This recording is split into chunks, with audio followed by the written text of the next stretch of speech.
നമസ്കാരം. NISH online interactive disability awareness seminar ചുരുക്കത്തിൽ നിഡാസിലേക്ക് ഏവർക്കും സ്വാഗതം. നിഷും സാമൂഹ്യനീതി ഡയറക്ടറേറ്റും സംയുക്തമായി നടത്തുന്ന ഭിന്നശേഷി അവബോധ പരിപാടിയാണ് നിഡാസ്. വിവിധ തരത്തിലുള്ള ഭിന്നശേഷിയും ഭിന്നശേഷിയുള്ളവരുടെ പരിചരണവും ഇടപെടലും എത്ര വേഗം ഫലപ്രദമായി സാധ്യമാക്കാമെന്നും അത് ചെയ്തില്ലെങ്കിലുള്ള അനന്തരഫലങ്ങളെ കുറിച്ച് അവബോധം സൃഷ്ടിക്കുക എന്ന ലക്ഷ്യത്തോടു കൂടിയാണ് നിഡാസ് പ്രവർത്തിക്കുന്നത്. നിഡാസ് ഭിന്നശേഷിയുള്ളവരുടെ രക്ഷകർത്താക്കൾക്കും അവരെ പരിപാലിക്കുന്നവർക്കും വേണ്ടിയാണ്. എല്ലാ മാസവും മൂന്നാമത്തെ ശനിയാഴ്ച രാവിലെ 10:30 നിഡാസ് നടത്തുന്നത്. നാളെ ഒരു വർക്കിംഗ് ഡേ അല്ലാത്തത് കൊണ്ടാണ് ഈ മാസത്തെ നിഡാസ് ഇന്ന് നടത്തുന്നത്. നിഡാസിൽ 1 മണിക്കൂർ തിരഞ്ഞെടുത്ത വിഷയത്തെക്കുറിച്ചുള്ള ക്ലാസും പിന്നീട് അതിനെക്കുറിച്ചുള്ള ചോദ്യോത്തര വേളയുമാണ്. നിഡാസിനെ കുറിച്ചുള്ള കൂടുതൽ വിവരങ്ങൾക്കായി നിഷിന്റെ വെബ്സൈറ്റ് സന്ദർശിക്കുകയോ നിഡാസ് ടീമിന്റെ കോൺടാക്ട് നമ്പറിൽ ബന്ധപ്പെടുകയോ ചെയ്യാവുന്നതാണ്. ഇനി ഇന്നത്തെ നിഡാസ് തുടങ്ങുന്നതിന് മുന്നോടിയായി ചില നിർദ്ദേശങ്ങൾ എല്ലാവരും പാലിക്കണമെന്ന് അഭ്യർത്ഥിക്കുന്നു. നമുക്ക് ഒത്തിരി പാർട്ടിസിപ്പൻസ് ലോഗിൻ ചെയ്തിട്ടുണ്ട്. എല്ലാവരും ഈ നിർദ്ദേശങ്ങൾ ഒന്ന് ശ്രദ്ധിച്ച് കേൾക്കണം.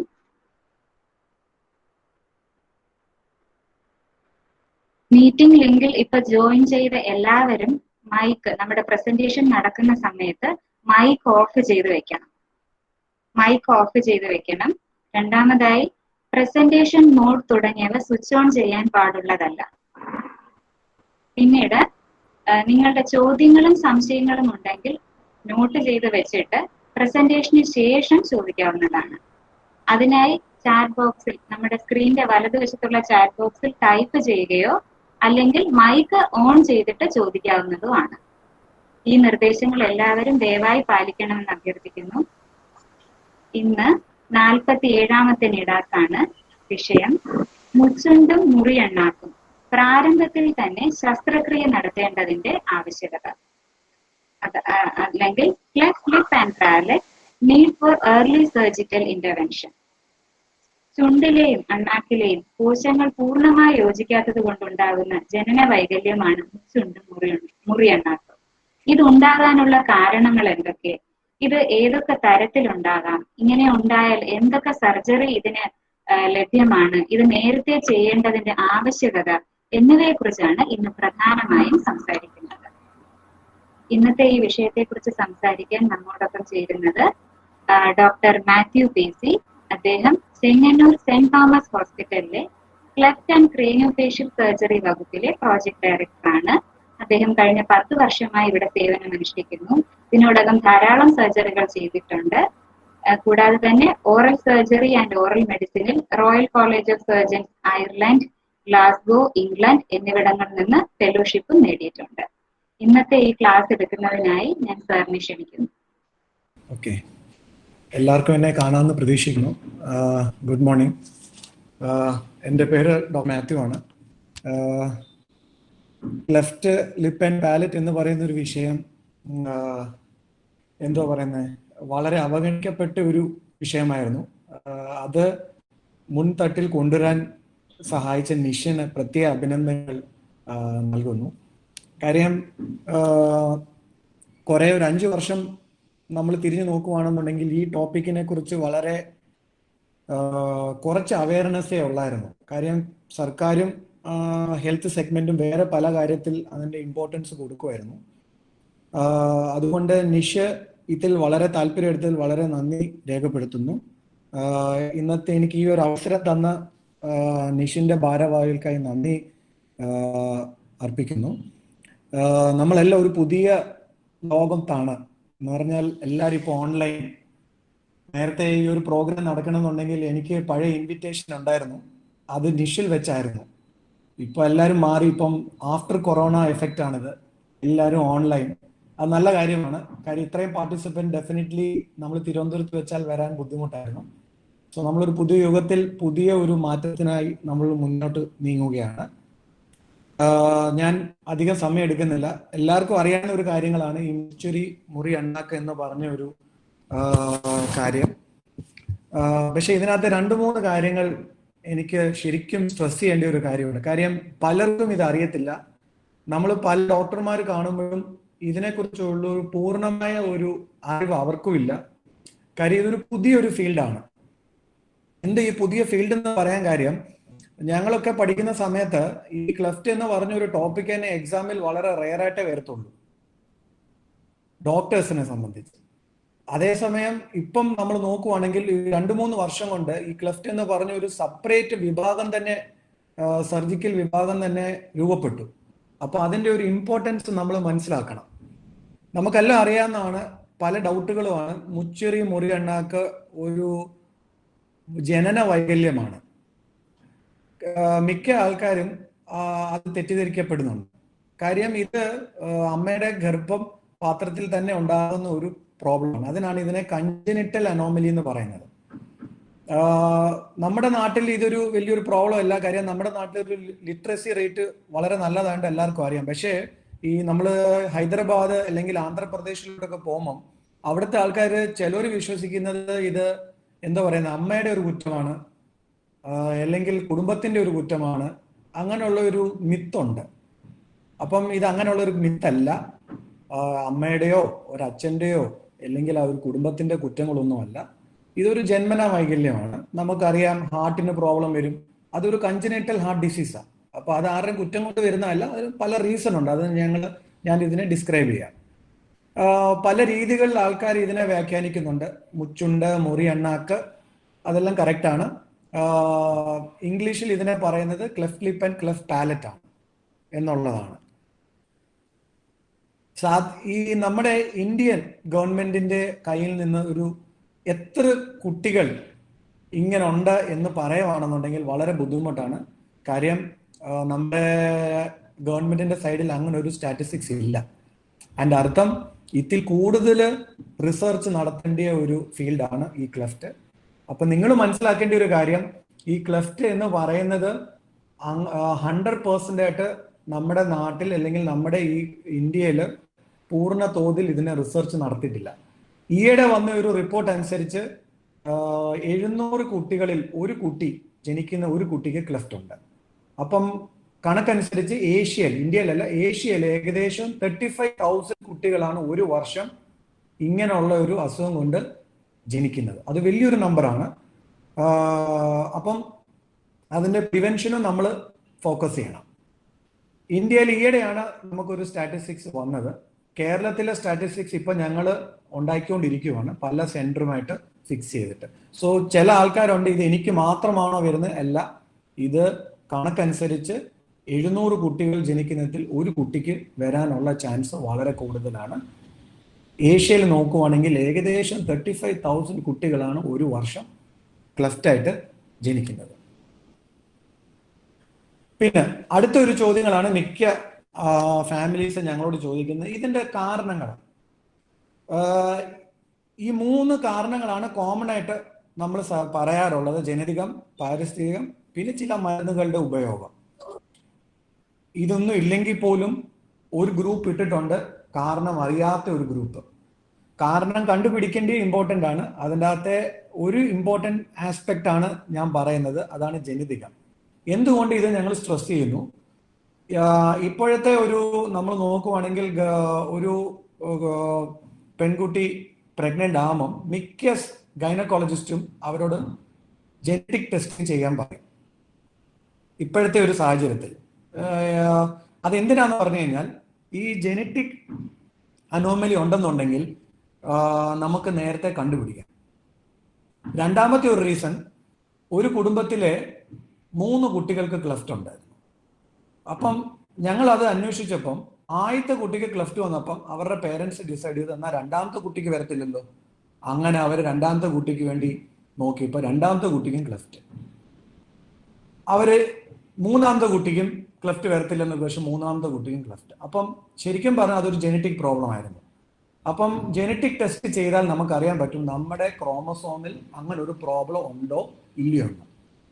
ഉണ്ടെന്നുണ്ടെങ്കിൽ നമ്മൾ ഡെഫിനറ്റ്ലി അത് കൗൺസിൽ ചെയ്തിട്ട് നമുക്ക് അതിൻ്റെ അടുത്തുള്ള നടപടികളിലേക്ക് നമ്മൾ പോകേണ്ടതാണ്. അതേസമയം ജനറ്റിക് പ്രോബ്ലം ഇല്ലെന്നുണ്ടെങ്കിൽ നിങ്ങൾ അങ്ങനെ ഒരു ടെൻഷൻ അടിക്കേണ്ട ആവശ്യങ്ങൾ ഇല്ല. ഇപ്പോഴത്തെ കാലയളവിൽ ജനറ്റിക് ടെസ്റ്റിംഗ് യൂഷ്വലി നടത്താറുണ്ട്.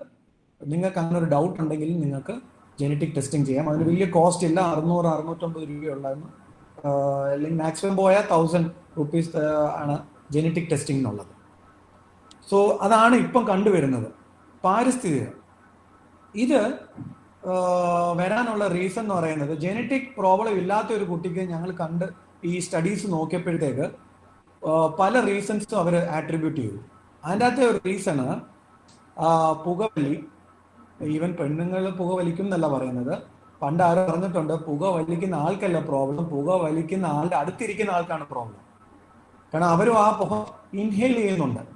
പുകവലി, മദ്യപാനം, ഗർഭകാലത്തുള്ള പ്രമേഹം, ഗർഭകാല പ്രമേഹം, 40 വയസ്സിന് ശേഷം ഗർഭം ധരിക്കുമ്പോഴുള്ള പ്രോബ്ലംസ്, പിന്നെ വൈറൽ ഡിസീസസ് പ്രഗ്നൻസി സമയത്തുള്ള. പിന്നെ ഇതിനകത്ത് ആഡ് ചെയ്ത് പോയൊരു കാര്യമുണ്ട്, തൈറോയിഡ്. തൈറോയിഡ് ഒരു പ്രോബ്ലമാണ്. അതുകൊണ്ടാണ് നിങ്ങൾക്കറിയാം, നമ്മൾ ആദ്യമേ പ്രഗ്നന്റ് ആണെന്ന് ഐഡന്റിഫൈ ചെയ്യുമ്പം ഗൈനക്കോളജിസ്റ്റ് ചെയ്യുന്ന വെരി ഇമ്പോർട്ടൻറ്റ് ടെസ്റ്റുകളാണ് ഷുഗർ, നിങ്ങൾക്കറിയാം തൈറോയിഡ് ടെസ്റ്റ്, പിന്നെ ഫോളിക് ആസിഡ്. ഞാൻ ഇതിനകത്ത് ഫോളിക് ആസിഡ് ഇൻക്ലൂഡ് ചെയ്യത്തില്ലെന്ന് പറഞ്ഞു കഴിഞ്ഞാൽ ഇപ്പോഴത്തെ സ്റ്റഡീസിൽ ഫോളിക് ആസിഡ് ഒരു കാരണമായി കാണിക്കുന്നില്ല. കാര്യം നമ്മുടെ ഹെൽത്ത് സെഗ്മെന്റ് അതുപോലെ മുന്നേറിയിട്ടുണ്ട്. ഗർഭമാകുന്ന ആദ്യമം തന്നെ ആദ്യം കൊടുക്കുന്ന സാധനമാണ് അയൺ സപ്ലിമെന്റ്സും ഫോളിക് ആസിഡും. അതുകൊണ്ട് ഇപ്പൊ അതൊരു പ്രോബ്ലമായിട്ട് കാണിക്കുന്നില്ല. മരുന്നുകൾ ഇത് നമ്മുടെ നാട്ടിൽ, കേരളത്തിൽ വളരെ കുറവാണ്. കാര്യം എല്ലാവരും നല്ല ലിറ്ററേറ്റ് ഉള്ള ആൾക്കാരാണ്. നമ്മുടെ ഡോക്ടേഴ്സും നമുക്കൊരു അസുഖം വന്നു കഴിഞ്ഞാൽ നമ്മൾ നേരെ നാട്ടുവൈദ്യരെ കാണിക്കത്തില്ല, നമ്മൾ നേരെ ഡോക്ടേഴ്സിനെയാണ് കാണിക്കാറുള്ളത്. പക്ഷെ എന്നാലും ചിലവർ എടുക്കാറുണ്ട്. ഈ ഫിറ്റ്സ് ഒക്കെ വരത്തില്ലേ, ഷന്നി, സീഷ്യസ്, അങ്ങനെയൊക്കെ വരുന്നവർ കഴിക്കുന്ന മരുന്നുകളാണ് യൂഷ്വലി പ്രോബ്ലംസ് ഉണ്ടാക്കുന്നത്. അപ്പം ഇതൊക്കെയാണ് ചില മരുന്നുകൾ ഉള്ള പ്രോബ്ലം. ഇതിലേക്ക് ഞാൻ ഒരു ജസ്റ്റ് ഒരു കുറച്ച് കാര്യങ്ങൾ ഞാൻ പറയാം. അത് ഞാൻ മുന്നോട്ട് വരുമ്പോൾ ഞാൻ പറയാം. കീടനാശിനികൾ നിങ്ങൾക്ക് കേട്ട് കാണും, എൻഡോസൾഫാൻ. കാസർഗോഡുള്ള ഒരു പ്രോബ്ലമാണ് എൻഡോസൾഫാൻ. അപ്പം അത് മാത്രമല്ല, പല കീടനാശിനികളും ഗർഭസമയത്ത് ആ അമ്മ ശ്വസിക്കുവാണെങ്കിൽ ക്ലെഫ്റ്റ് അല്ലെങ്കിൽ സിൻഡ്രോമിക് കേസസ് ഉണ്ടാകാമെന്ന് സ്റ്റഡീസ് വന്നിട്ടുണ്ട്. തൊഴിൽ സംബന്ധമായ കാര്യങ്ങൾ അത് കണ്ടുവരുന്ന എവിടെയാന്ന് പറഞ്ഞാൽ പൊല്യൂഷൻ, ഈ ഡസ്റ്റ് ഫോം ചെയ്യുന്ന വർക്ക് സെന്റേഴ്സ്, അങ്ങനെയൊക്കെ ഉള്ള സ്ഥലങ്ങളിൽ വർക്ക് ചെയ്യുന്നവർക്ക് ഇങ്ങനെ കാണാറുണ്ട്. പിന്നെ വേറെ ഒരു കാരണം ഇതിൻ്റെ അകത്ത് എഴുതാതെ പോയ ഒരു കാരണമുണ്ട്. അതെന്തുവെന്ന് പറഞ്ഞു കഴിഞ്ഞാൽ റേഡിയേഷൻ എന്ന് പറയുന്നത് ചിലവർ ഈയിടെ ഞങ്ങൾ അതൊരു സ്റ്റഡീസ് ചെയ്തുകൊണ്ടിരിക്കുകയാണ്. എക്സ്റേ ടെക്നീഷ്യൻ, തിയേറ്ററുകളിൽ സിയാം വർക്ക് ചെയ്യിപ്പിക്കുന്ന സിസ്റ്റേഴ്സ്, പിന്നെ റേഡിയേഷൻ വരുന്ന സ്ഥലങ്ങളിൽ വർക്ക് ചെയ്യുന്നവർക്കും ഇങ്ങനെയുള്ളൊരു പ്രോബ്ലംസ് വരാനുള്ള ചാൻസുകൾ ഉണ്ട്. സോ ഇതൊന്നും 100% അല്ല, ഇതൊക്കെ പല കാരണങ്ങളാണ്. എന്നാൽ പോലും 100 പേഷ്യൻ്റ് എടുക്കുമ്പം ഏകദേശം ഒരു 20-30 പേർക്ക് നമുക്ക് കാരണങ്ങളിലേക്ക് ഉൾക്കൊള്ളിക്കാൻ പറ്റും. പക്ഷേ ബാക്കിയുള്ള 70% നമുക്ക് ഉൾക്കൊള്ളിക്കാൻ പറ്റത്തില്ല. അതാണ് അതിൻ്റെ ഒരു മിസ്റ്ററി ഇതിനകത്ത്. ഈയിടെ ഒരു അമേരിക്കൻ സ്റ്റഡി വന്നു, CDC, നിങ്ങളെല്ലാം കേട്ട് കാണും. ഇപ്പോൾ കൊറോണ വന്നപ്പോൾ CDC, centre for disease control, അവർ ഈയിടെ റിലീസ് ചെയ്ത റിപ്പോർട്ടിൽ ക്ലെഫ്റ്റ് സംബന്ധമായ വരാനുള്ള കാരണങ്ങൾ പുകവലി. കാര്യം നിങ്ങൾക്കറിയാം, യൂറോപ്യൻ കൺട്രീസിൽ പുകവലി ഒരു പ്രോബ്ലമാണ്. പുകവലി, പ്രമേഹം. അതുകൊണ്ട് ഗർഭസമയത്ത് പ്രമേഹം കൺട്രോൾ ചെയ്യേണ്ട വലിയൊരു ഇമ്പോർട്ടൻ്റ് കാര്യം തന്നെയാണ്. പിന്നുള്ളത് ചില മരുന്നുകൾ. അത് ഇപ്പോഴത്തെ നമ്മുടെ ക്രൈറ്റീരിയ വളരെ കുറവാണ്. എന്നാലും ചിലര് ഡോക്ടേഴ്സിനെ കാണാതെ ഓവർ ദ കൗണ്ടറിൽ പോയി മരുന്ന് മേടിക്കുന്ന അവസ്ഥകളുണ്ട്. കാര്യം പണ്ട് ഞാൻ കഴിച്ചുകൊണ്ടിരുന്ന മരുന്നാണ്, അത് ഞാൻ കണ്ടിന്യൂ ചെയ്യുന്നു. പക്ഷേ ഗർഭം ആകുമ്പം നമ്മൾ ആ മരുന്നുകൾ മോഡിഫൈ ചെയ്യേണ്ട ആവശ്യമുണ്ട്. അത് നിങ്ങൾ ഡോക്ടറിനെ പോയി കണ്ട് ഈ മരുന്ന് ഡോക്ടറിന് അറിയാം ഈ സമയത്ത് കഴിക്കാൻ പറ്റിയ മരുന്നുകളാണോ. അടുത്തുള്ള ഒരു പ്രോബ്ലം, ഒത്തിരി പേര് ചോദിക്കുന്ന ഒരു ചോദ്യമാണ്, ഡോക്ടറെ ഇത് കണ്ടുപിടിക്കാൻ പറ്റുമായിരുന്നോ? അതിന് 2 വർഷമുണ്ട്. കണ്ടുപിടിച്ചായിരുന്നെങ്കിൽ നമുക്കിതിനെ പ്രിവെന്റ് ചെയ്യാൻ പറ്റത്തില്ല, ഉണ്ടായി കഴിഞ്ഞു. പക്ഷേ ഇതിനകത്ത് വേറെ ഒരു റീസൺ ഉണ്ട്. കണ്ടുപിടിക്കുവാണെന്നുണ്ടെങ്കിൽ നമുക്ക് ഇവരെ കൗൺസിൽ ചെയ്യാം. അത് വളരെ ഇമ്പോർട്ടൻ്റ് ആയിട്ടുള്ളൊരു കാര്യമാണ്. കാര്യം മുച്ചിരി അല്ലെങ്കിൽ മുറി എണ്ണാക്ക് ഒരു കുട്ടി ഉണ്ടായിക്കഴിഞ്ഞാൽ ആദ്യം ഓൺ ഡെലിവറി കാണുന്ന ഒരു പേരൻസിൻ്റെ ഫീലിങ്സ് അത് വളരെ അത് നമുക്കൊരിക്കലും പറഞ്ഞറിയിക്കാൻ പറ്റത്തില്ല. ആ വിഷമം, ആ ബ്രോക്കൺ ഹാർട്ട്നെസ്. അതേസമയം അൾട്രാസൗണ്ട് വഴി ഡിറ്റക്ട് ചെയ്യുവാണെങ്കിൽ നമുക്ക് അവരെ നല്ല രീതിയിൽ കൗൺസിൽ ചെയ്യാം. കാര്യം ഇപ്പോഴത്തെ ക്ലഫ്റ്റിന്റെ റിസൾട്ട് ഒക്കെ വെച്ച് നോക്കുവാണെന്നുണ്ടെങ്കിൽ ഓൾമോസ്റ്റ് 95 to 99% ആണ് റിസൾട്ട്സ്, നല്ല റിസൾട്ട്. അപ്പോൾ അവരെ നമുക്ക് കൺവിൻസ് ചെയ്യാം, അവരെ നമുക്ക് കൗൺസിൽ ചെയ്യാം. അപ്പോൾ അവർ വെൽ പ്രിപ്പയർഡ് ആയിരിക്കും. സോ അൾട്രാസൗണ്ട് ഒരു വളരെ ഇമ്പോർട്ടൻറ്റ് ടൂളാണ്. ഈ അൾട്രാസൗണ്ടിലുള്ള ഒരു പ്രോബ്ലം എപ്പോഴും വരുന്നത് എന്തുവെന്ന് പറഞ്ഞു കഴിഞ്ഞാൽ ക്ലെഫ്റ്റ് പാലറ്റ് മാത്രമുള്ള കേസുകൾ വളരെ ബുദ്ധിമുട്ടാണ് ഐഡന്റിഫൈ ചെയ്യാൻ. അതുകൊണ്ട് ക്ലെഫ്റ്റ് പാലറ്റ് മാത്രമായിരിക്കും മിക്കവാറും മിസ്സായി പോകുന്നത്. ബാക്കിയുള്ള എല്ലാം യൂഷ്വലി അൾട്രാസൗണ്ട് വഴി ഡിറ്റക്ട് ചെയ്യാറുണ്ട്. ചില കേസുകൾ മാത്രമേ മിസ്സാകാറുള്ളൂ. പക്ഷേ ഇതിപ്പം നമ്മൾ ഗവൺമെന്റിന്റെ മുന്നിൽ വെച്ചിട്ടുണ്ട്. ഇതൊരു സ്റ്റഡി നടക്കുവാണ് നമ്മളിപ്പം, എത്ര കേസുകൾ ഡിറ്റക്ട് ചെയ്യുന്നു, എത്ര കേസുകളെ നമ്മൾ കൗൺസിൽ ചെയ്യുന്നു എന്നുള്ളത്. സോ അതാണ് നമുക്ക് ഇതിനെ ഡിറ്റക്ട് ചെയ്യാൻ പറ്റും. ഡിറ്റക്ട് ചെയ്യുന്ന രീതിയാണ് അൾട്രാസൗണ്ട്. ഇപ്പോഴത്തെ ഏറ്റവും ലേറ്റസ്റ്റ് അൾട്രാസൗണ്ട് ഉണ്ട്, 3D അൾട്രാസൗണ്ട്. അത് വെച്ച് നമുക്ക് ഈവൻ ക്ലെഫ്റ്റ് പാലറ്റ് വരെ ഡിറ്റക്ട് ചെയ്യാം. നമുക്ക് ബയലാറ്ററൽ ആണോ യൂണിലാറ്ററൽ ആണോ, അത് ഒരു വശത്തുള്ള മുച്ചരിയാണോ 2 വശത്തുള്ള മുച്ചരിയാണോ എന്ന് വരെ നമുക്ക് അൾട്രാസൗണ്ട് വഴി കണ്ടുപിടിക്കാൻ പറ്റും. എംബ്രിയോ പറയുന്നത് ഫോം ചെയ്യുന്നത്, ഇത് ഞാൻ എന്തിനാ ഇട്ടേന്ന് പറഞ്ഞു കഴിഞ്ഞാൽ 4 മാസം കഴിഞ്ഞിട്ടും ആൾക്കാർക്ക് ഡൗട്ടാണ് ഗർഭസമയത്ത് എനിക്ക് കൊച്ചിന് ക്ലെഫ്റ്റ് വരുമോ അസുഖങ്ങൾ. നിങ്ങൾ മനസ്സിലാക്കേണ്ട ഒരു കാര്യം, കുട്ടികളുടെ ഫേസ് ഉണ്ടാകുന്ന സമയം എന്ന് പറയുന്ന ആദ്യത്തെ 1 മാസമാണ്. ഫിനിഷിംഗ് സ്റ്റേജ് ആണ് 3 മാസം. സോ ഈ ആദ്യത്തെ 1 മാസമാണ് ഈ ഓർഗാനോജെനസിസ് ഫേസ് ഫോം ചെയ്യുന്ന ടൈം. എന്ത് വെയിലും ഉണ്ടാവുകയാണെന്നുണ്ടെങ്കിൽ ആദ്യത്തെ 1 മാസം അല്ലെങ്കിൽ 2 മാസത്തിനുള്ളിലേ സംഭവിക്കത്തുള്ളൂ. അതുകൊണ്ടാണ് നിങ്ങൾ കേട്ട് കാണും ആദ്യത്തെ 3 മാസം ഒക്കെ ആണെന്നുണ്ടെങ്കിൽ എക്സ്റേ എടുക്കരുത്, കൺട്രോൾ ചെയ്യണം എന്നൊക്കെ ഡോക്ടേഴ്സ് പറയുന്ന കാര്യം എന്ന് പറഞ്ഞാൽ ആദ്യത്തെ ആ സമയത്താണ് ഈ ഫേസും ഓർഗൻസും ഒക്കെ ഫോം ചെയ്യുന്നത്. അതുകൊണ്ടാണ് എക്സ്റേ എടുക്കാൻ പോകുമ്പോൾ നിങ്ങളുടെ ആദ്യത്തെ ഫേസ് ടൈമിൽ വരാൻ പറയുന്നത്. സോ നിങ്ങൾ മനസ്സിലാക്കേണ്ട ഒരു കാര്യം, ആദ്യത്തെ 3 മാസമാണ് ഈ ഓർഗാനോജെനസിസ് എന്ന് പറഞ്ഞാൽ നമ്മുടെ ശരീരത്തിൽ ഓർഗൻ ഫോം ചെയ്യുന്നതും എല്ലാം സെൽസിൽ നിന്ന് വരുന്നത്. ഫേസ് എസ്പെഷ്യലി ആദ്യത്തെ 1 മാസം.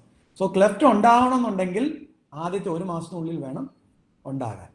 സോ ആ 1 മാസമാണ് ഇമ്പോർട്ടൻ്റ്. ഇതിനകത്ത് ഒരു സ്റ്റഡി പറഞ്ഞിട്ടുണ്ട്, ഇവര് ഗർഭ സമയം അറിയില്ല ആദ്യത്തെ 2 ആഴ്ച.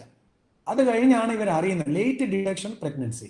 ആ സമയത്ത് ചില കാര്യങ്ങൾ അവർ ചെയ്യും, അല്ലെങ്കിൽ ഞാൻ ഈ പറഞ്ഞ ഈ ക്ലെഫ്റ്റ് ഉണ്ടാകുന്ന കാര്യങ്ങളിൽ എക്സ്പോസ്ഡ് ആവും. സോ അതും ഒരു പ്രോബ്ലമാണ്.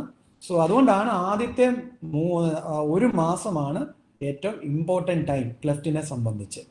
അതിനുശേഷം ക്ലെഫ്റ്റ് ഉണ്ടാകാനുള്ള ചാൻസ്, ക്ലെഫ്റ്റ് ഫേസ് ഉണ്ടാകുന്ന ചാൻസ് വളരെ വളരെ കുറവാണ്, ഇല്ലെന്ന് തന്നെ പറയാം. പിന്നെ ഇത് നിങ്ങൾക്കറിയാം, പല വിധത്തിലുള്ള ക്ലെഫ്റ്റുകളുണ്ട്. ഞാൻ ഈ കാണിക്കുന്ന വളരെ സിമ്പിൾ ക്ലെഫ്റ്റാണ്. ഇതിലും ഭയാനകമായ ക്ലെഫ്റ്റുകളുണ്ട്, അത് വളരെ കുറവാണ് പെർസെൻറ്റേജ്. ഇതാണ് വളരെ കോമൺ ആയിട്ട് കാണുന്ന ക്ലെഫ്റ്റ്.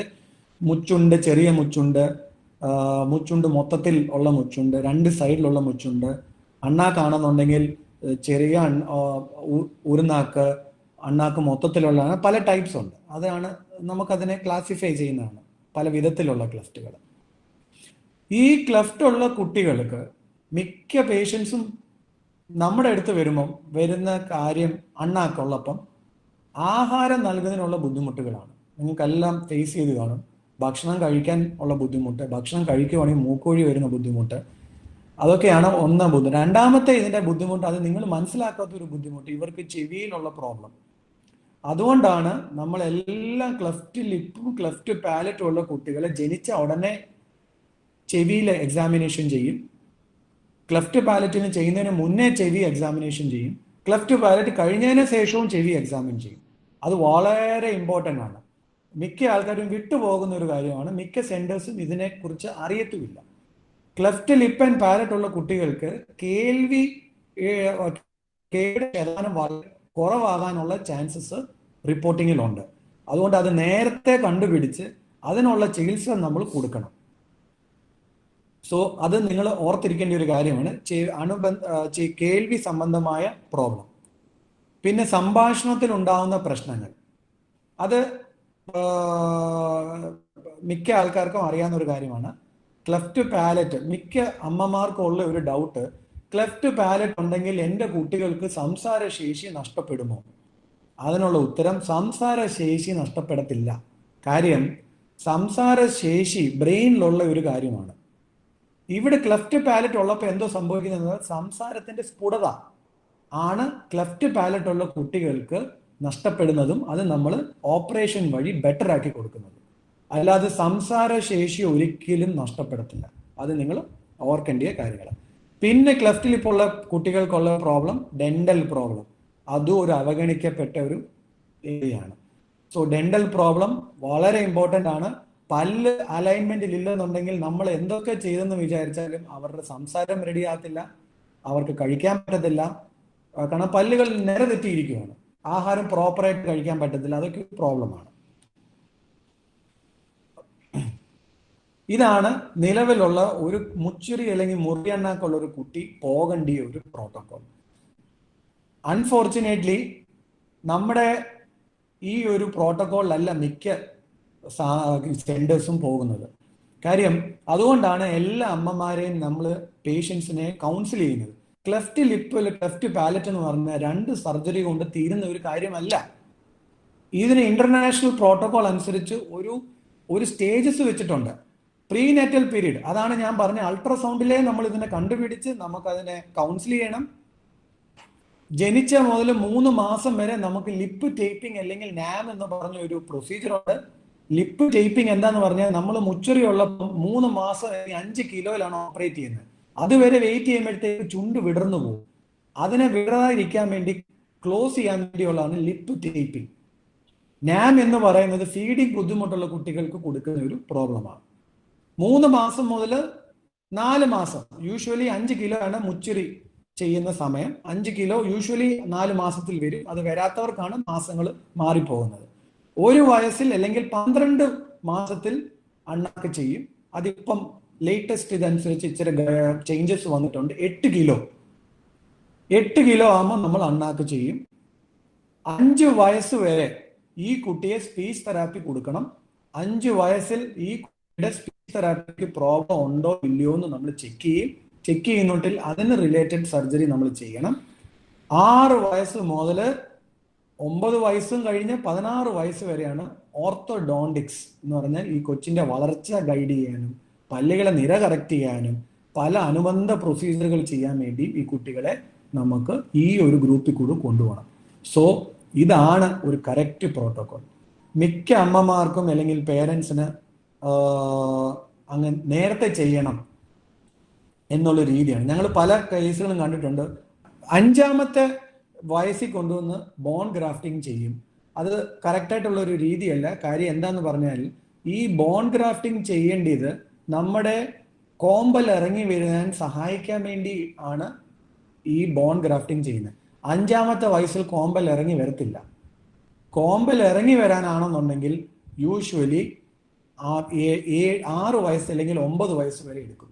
അപ്പൊ ആ സമയത്ത് നമ്മൾ എക്സ്റേ എടുത്ത് നോക്കിയിട്ടാണ് നമ്മൾ ഈ ബോൺ ഗ്രാഫ്റ്റിംഗ് ചെയ്യേണ്ടത്. അതുകൊണ്ട് നിങ്ങൾ പ്രഷറൈസ് ചെയ്യരുത്, നിങ്ങൾ ടെൻഷൻ അടിക്കാതെ. ഈ പ്രോട്ടോകോൾ ഞാനായിട്ട് ഉണ്ടാക്കുന്നതല്ല, ഇത് ഇന്റർനാഷണൽ പ്രോട്ടോകോളാണ്. നിങ്ങൾക്ക് നെറ്റിൽ കിട്ടും. നിങ്ങൾക്ക് നെറ്റിൽ നിന്ന് എല്ലാ ഇൻഫർമേഷനും കിട്ടുന്നതാണ്. അടുത്ത ഉള്ളൊരു ഇതാണ് മുച്ചുണ്ട് 2 രീതിയിലുണ്ട്. അത് നിങ്ങൾക്കെല്ലാം അറിയാവുന്നതാണ്. ഒരു വശത്തിലും 2 വശത്തിലുള്ളതാണ് യൂണിലാറ്ററൽ അല്ലെങ്കിൽ ബൈലാറ്ററൽ എന്ന് അറിയപ്പെടുന്നത്.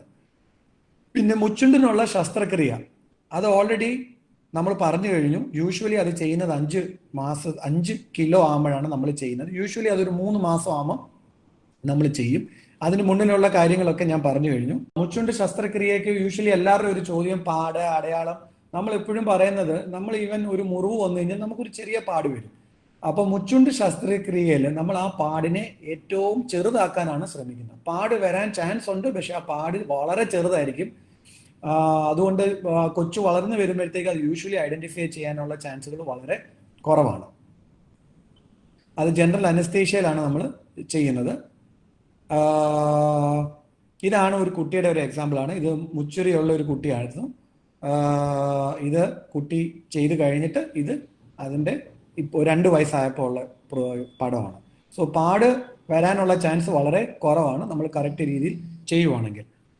അടുത്ത ഒരു ഫാക്ടറാണ് മുറി അണ്ണാക്ക്. ഈ മുറി അണ്ണാക്കാണ് കൂടുതൽ നമ്മളിപ്പം സ്ട്രെസ് ചെയ്യേണ്ടത്. കാര്യം മിക്ക സ്പീച്ച് എന്ന് പറയുന്നത് വളരെ ഇമ്പോർട്ടൻ്റ് ആയിട്ടുള്ളൊരു കാര്യമാണ്. ഞങ്ങളെ സംബന്ധിച്ച് ഞങ്ങൾ കൂടുതൽ സ്ട്രെസ് ചെയ്യുന്നത് ഇപ്പം ഈ ഒരു വിഭാഗത്തിലാണ് മുറി അണ്ണാക്കിന്റെ റിലേറ്റഡ് ആയിട്ടുള്ള സ്പീച്ച് ബെറ്റർ ആക്കുക എന്നുള്ളതാണ്.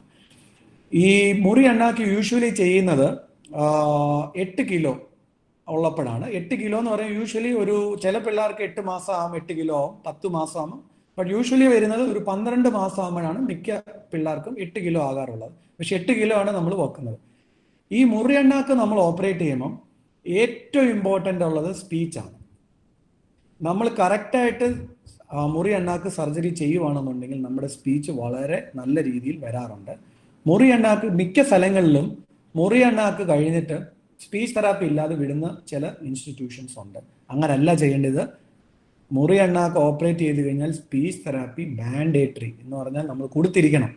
അതിന് നമ്മുടെ പേഷ്യൻ്റെയും സൈഡിൽ പേരൻസിൻ്റെ സൈഡിൽ നിന്ന് വലിയൊരു എഫേർട്ട് തന്നെയാണ്. പക്ഷേ സ്പീച്ച് തെറാപ്പി കൊടുക്കുന്ന ഒരു കുട്ടിയും സ്പീച്ച് തെറാപ്പി കൊടുക്കാത്തൊരു കുട്ടിയും തമ്മിൽ വളരെ ഡിഫറൻസ് ഉണ്ട് അവരുടെ സ്പീച്ചിൽ. അണ്ണാക്കിന്റെ ശസ്ത്രക്രിയയെ സംബന്ധിച്ച് ഇപ്പോഴുള്ള ഒരു പ്രോബ്ലം ടൈമാണ്. പക്ഷെ ടൈം ഇപ്പം നമ്മളെല്ലാം പറഞ്ഞു 8 കിലോ ആണ് നമ്മൾ ചെയ്യുന്നത്. പൈലറ്റോപ്ലാസ്റ്റി നമ്മൾ ചെയ്യുന്ന ഒരു സമയത്ത് ഏറ്റവും ഇമ്പോർട്ടൻ്റ് വെറുതെ അണ്ണാക്ക് തുന്നി വെക്കൂ എന്നുള്ളതല്ല. നമ്മുടെ സംസാരത്തിന്റെ സ്ഫുടത കറക്റ്റ് ആകാൻ വേണ്ടി ഇതിനൊരു മസിലുണ്ട്. ആ മസിലിനെ കറക്റ്റായിട്ട് നമ്മൾ സ്റ്റിച്ച് ചെയ്യുന്നതാണ് അണ്ണാക്കിന്റെ ടെക്നിക്കിൽ ഏറ്റവും ഇമ്പോർട്ടൻ്റ് ആയിട്ടുള്ളൊരു കാര്യം. അത് ചെയ്യാത്തൊരു കുട്ടിക്ക് അണ്ണാക്ക് സ്പീച്ച് കറക്റ്റ് ആകാൻ ഒരു ഇച്ചിരി വളരെ ബുദ്ധിമുട്ടുള്ള ഒരു കാര്യമാണ്.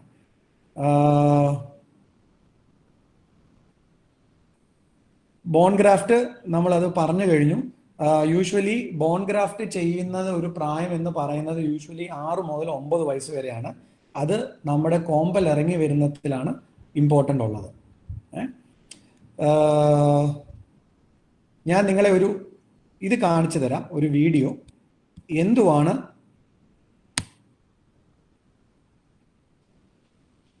ഈ ക്ലെഫ്റ്റ് പാലറ്റ് എന്നുള്ളത് ഒരു കാര്യം.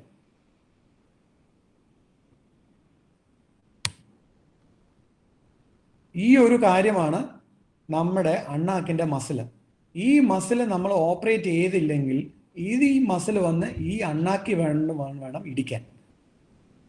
ഇത് ഇടിച്ചില്ലെന്നുണ്ടെങ്കിൽ നമ്മുടെ സ്പീച്ച് കറക്റ്റ് ആകത്തില്ല. അപ്പൊ അത് നമുക്ക് ഈ വീഡിയോയിലൂടെ കാണാം. നിങ്ങൾ നോക്കിയാൽ മതി.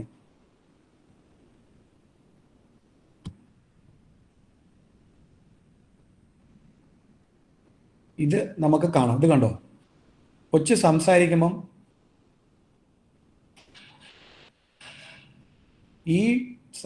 ഈ മസില് പുറമോട്ട് അനങ്ങണം. ഇത് അനങ്ങിയില്ലെന്നുണ്ടെങ്കിൽ ഇതിന്റെ പേര് ഡെഡ് പാലറ്റ് എന്നാണ്. കാരണം ആ പാലറ്റ് പുറമോട്ട് വലിക്കത്തില്ല സംസാരിക്കണം. സോ അതുകൊണ്ട് ഒരു നല്ല രീതിയിൽ ഒരു ക്ലെഫ്റ്റ് പാലറ്റ് ചെയ്യുവാണെന്നുണ്ടെങ്കിൽ ഈ ഒരു എക്സ്റേയിൽ നമുക്കത് കാണാൻ പറ്റും. സ്പീച്ച് തെറാപ്പിസ്റ്റ് നല്ല റിസൾട്ട് കിട്ടുകയും ചെയ്യുന്നതാണ്. നമ്മൾ ക്ലെഫ്റ്റ് പാലറ്റ് സർജറി കഴിഞ്ഞ് എല്ലാവരെയും സാധാരണ രീതിയിൽ അങ്ങ് വിടുവാണ്. ക്ലെഫ്റ്റ് പാലറ്റ് കഴിഞ്ഞ് നമ്മുടെ സ്പീച്ച് കറക്റ്റ് ആണോ ഇല്ലയോ എന്ന് നമുക്ക് അറിയാൻ പറ്റും. അതിന് പല ഡയഗ്നോസിസ് ഉണ്ട്. ഒന്നാണ് നേസോമെട്രി എന്ന് പറയും. കൊച്ചിന്റെ മൂക്കുവഴിയുള്ള സംസാരം ഉണ്ടോ ഇല്ലയോ എന്ന് നമുക്ക് അറിയാൻ പറ്റും. പിന്നെ ഉള്ളത് വീഡിയോ ഫ്ലൂറോസ്കോപ്പിയാണ്. വീഡിയോ ഫ്ലൂറോസ്കോപ്പി ഞാൻ കാണിച്ചു തരാം. ഞങ്ങളുടെ ഒരു പേഷ്യന്റ് ചെയ്ത ഒരു പേഷ്യന്റിന്റെ ഇത് കാണിച്ചു തരാം.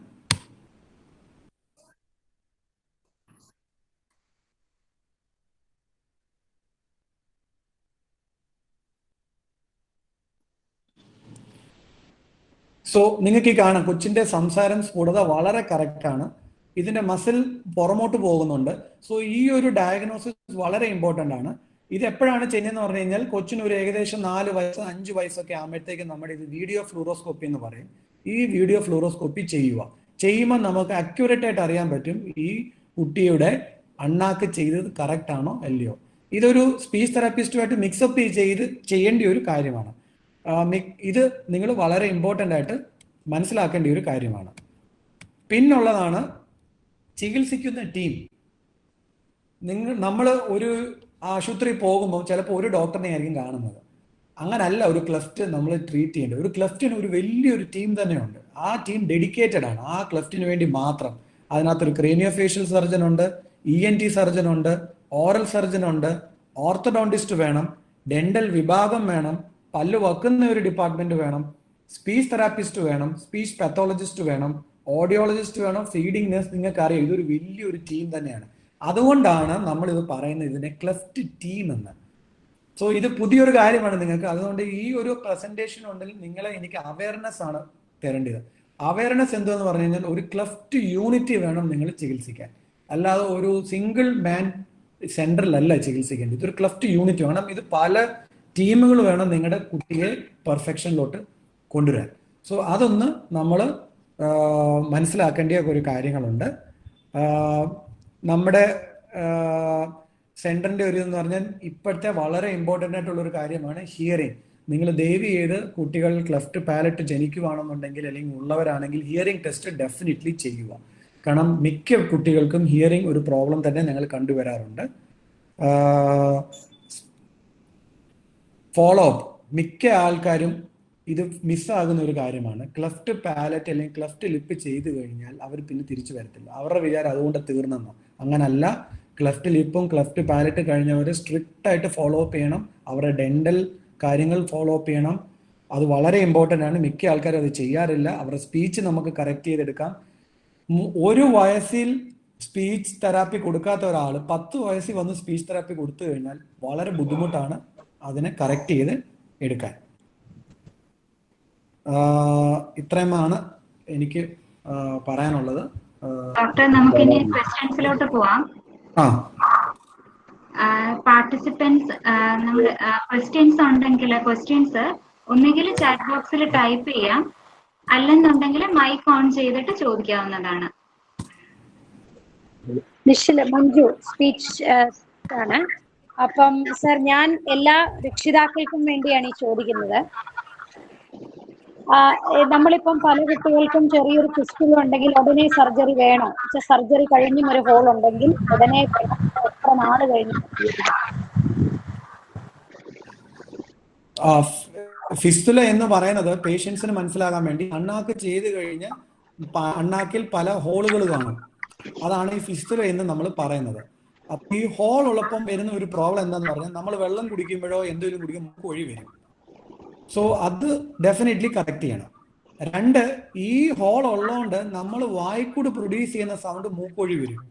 നമ്മൾ ചില സൗണ്ടുകൾ മൂക്കൊഴിയല്ല വരേണ്ടത്, വാവഴിയാണ് വരേണ്ടത്. അതുകൊണ്ടാണ് അണ്ണാക്ക് നമ്മൾ ക്ലോസ് ചെയ്യണമെന്ന് പറയുന്നത് പ്രോപ്പറായിട്ട്. അപ്പം അങ്ങനെയുള്ള ഒരു പ്രോബ്ലം സ്പീച്ച് തെറാപ്പിസ്റ്റ് നമ്മളോട് പറയുവാണെങ്കിൽ അത് ഡെഫിനറ്റ്ലി ക്ലോസ് ചെയ്യണം. സോ ഈ 2 സിനാരിയോയിലാണ് നമ്മൾ അണ്ണാക്ക് ഫിസ്റ്റുല ഉണ്ടെങ്കിൽ ക്ലോസ് ചെയ്യണമെന്ന് നമ്മൾ പറയുന്നത്. ഡോക്ടർ, നമുക്കൊരു ക്വസ്റ്റ്യൻ ചാറ്റ് ബോക്സിൽ വന്നിട്ടുണ്ട്. Submucous cleft and velopharyngeal insufficiency. അത് നല്ലൊരു ചോദ്യമാണ്. ഞാൻ അതിന് ഈയിടെ എന്നെ വയനാട്ടിൽ നിന്ന് ഒരു പേഷ്യന്റ് വിളിച്ചു. സബ്മ്യൂക്കസ് ക്ലെഫ്റ്റ് ആയിരുന്നു. പുള്ളിക്കാൻ ഒരു പ്രോബ്ലം ഇല്ലായിരുന്നു. പുള്ളിക്കാൻ ഓപ്പറേറ്റ് ചെയ്തു. പക്ഷെ എന്താ പറ്റിയെന്ന് പറഞ്ഞാൽ സബ്മ്യൂക്കസ് ക്ലെഫ്റ്റ് എന്തോന്ന് പറഞ്ഞാൽ പേഷ്യന്റ് പാർട്ടിസിപ്പൻസിന് വേണ്ടി അണ്ണാക്ക് ക്ലോസ്ഡ് ആയിട്ടിരിക്കുന്നു. പക്ഷേ അണ്ണാക്കിന് 3 ലെയർ ഉണ്ട്.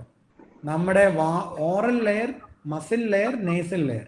മൂക്കിലെ ഒരു ലെയർ ഉണ്ട്, മാംസത്തിന്റെ ഒരു ലെയർ ഉണ്ട്, വായ്ക്കുള്ളിലുള്ളൊരു ലെയർ ഉണ്ട്. ഇതിനകത്തെ മാംസത്തിന്റെ ലെയർ കാണത്തില്ല. അതാണ് ഈ സബ്മ്യൂക്കസ് ക്ലെഫ്റ്റ് എന്ന് പറയുന്നത്. അപ്പൊ ഈ സബ്മ്യൂക്കസ് ക്ലെഫ്റ്റ് ഓപ്പറേറ്റ് ചെയ്യുമ്പോൾ നമ്മൾ സൂക്ഷിക്കേണ്ട ഒരു കാര്യം, പേഷ്യന്റിന് സ്പീച്ചിന് പ്രോബ്ലം ഉണ്ടെങ്കിൽ മാത്രമേ അത് ഓപ്പറേറ്റ് ചെയ്യാവൂ. അല്ലെങ്കിൽ ഓപ്പറേറ്റ് ചെയ്ത് കഴിഞ്ഞാൽ എല്ലാം സർജറിയും നല്ലപോലെ പോകണമെന്നില്ല. ചിലപ്പം സർജറിക്ക് ഒരു ഡ്രോബാക്ക് ഉണ്ട്, സ്റ്റിച്ചുകൾ വിട്ടുപോകാം. അങ്ങനെയുള്ളപ്പോൾ എന്ത് പറ്റും? പ്രോബ്ലം ഇല്ലാത്ത ഒരാൾക്ക് പ്രോബ്ലം ഉണ്ടാക്കി കൊടുത്തു. സോ അതുകൊണ്ട് സബ്മ്യൂക്കസ് ക്ലെഫ്റ്റ് ഉള്ള ഒരാൾ എപ്പോഴും സ്പീച്ചിന് പ്രോബ്ലം ഉണ്ടെങ്കിൽ ഓപ്പറേറ്റ് ചെയ്യാവൂ, അല്ലെങ്കിൽ ഓപ്പറേറ്റ് ചെയ്തില്ല. ക്വസ്റ്റ്യന്റെ ബാലൻസ് ക്വസ്റ്റ്യൻ ആണ്. സബ്മ്യൂക്കസ് ക്ലെഫ്റ്റിന്റെ കാര്യം ആൻസർ ചെയ്തു. ഞാൻ സ്പീച്ച് പദവസ്റ്റ് ആണ്. അപ്പം പലപ്പോഴും നമ്മൾ ഒരു നാസാലിറ്റി, ഒരു വിലോഫാരിഞ്ചൽ ഇൻഫെക്ഷൻസി കൊണ്ട് ഒരു നാസാലിറ്റി ഉണ്ടാവാറുണ്ട്. അങ്ങനത്തെ കേസിന് എന്താണ് സർജിക്കൽ മാനേജ്മെന്റ്? 2 രീതിയിലുണ്ട്. ഹൈപ്പർ നേസാലിറ്റി വരുന്ന ഒരു റീസൺ നമ്മുടെ ഇൻസഫിഷ്യൻസി ഉള്ളതുകൊണ്ടാണ്, വീലോഫെറിഞ്ചൽ ഇൻസഫിഷ്യൻസി. അപ്പം വീലോഫെറിഞ്ചൽ ഇൻസഫിഷ്യൻസി എന്ന് പറയുന്നത് സ്ട്രക്ചറൽ പ്രോബ്ലമാണ്. അപ്പൊ സ്ട്രക്ചറൽ പ്രോബ്ലം അത് സ്പീച്ച് തെറാപ്പിസ്റ്റ് തരണം. സ്പീച്ച് മൈൽഡ് ആണോ, മോഡറേറ്റ് ആണോ, സിവിയർ ഡിസ്റ്റർബൻസ് ആണോ? സിവിയർ ടു ഡിസ്റ്റർബൻസ് നമ്മൾ കറക്ഷൻ പോസ്റ്റ് ചെയ്യും പേഷ്യന്റ്. മോഡറേറ്റ് നമ്മൾ ഇപ്പൊ ഞങ്ങൾ പറയുന്നത് എങ്ങനെ, നമുക്ക് തന്നെ ചിലവർക്ക് നോർമലായിട്ട് സംസാരിക്കുന്നവർക്ക് തന്നെ കുറച്ച് ഡിസ്റ്റർബൻസ് ഉണ്ട് ഇല്ലേ? ഇപ്പം ചിലവർക്കൊണ്ട് പറയാൻ പറ്റത്തില്ല. അപ്പം that is considered as a small deformity. കാര്യം സർജറിക്ക് എപ്പോഴും ഡ്രോബാക്ക് ഉണ്ട്. Always go in for surgery when your deformity is very severe. അപ്പം VPA സിവിയർ ആണെങ്കിൽ ഡെഫിനറ്റ്ലി VPA ക്ലോഷറിന് നമ്മൾ പോസ്റ്റ് ചെയ്യണം. Thank you sir. ക്വസ്റ്റ്യൻ ചോദിക്കാം. ഓക്കെ, എന്റെ ക്വസ്റ്റ്യൻ എന്ന് പറഞ്ഞാൽ സാറേ, ക്ലെഫ്റ്റ് ലിപ്പ് ഉള്ള കുട്ടികൾക്ക് ഓട്ടിസം ഫീച്ചേഴ്സ് അല്ലെങ്കിൽ ഹൈപ്പർ ആക്ടിവിറ്റീസ് കാണാനുള്ള സാധ്യത ഉണ്ടോ? ഓട്ടിസം വരാൻ സാധ്യതയുണ്ട്. കാര്യം അത് അങ്ങനെയുള്ള കുട്ടിയാണ് നമ്മൾ സിൻഡ്രോമിക് എന്ന് പറയുന്നത്. ക്ലെഫ്റ്റ് മാത്രമല്ല, അതുകൂടെ അനുബന്ധമായ മറ്റു ന്യൂറോളജിക്കൽ പ്രോബ്ലംസും വരും. അപ്പൊ അങ്ങനെയുള്ളവർക്ക് വരാം, സിൻഡ്രോംസ് വരാം, cleft lip associated with autism വരാം.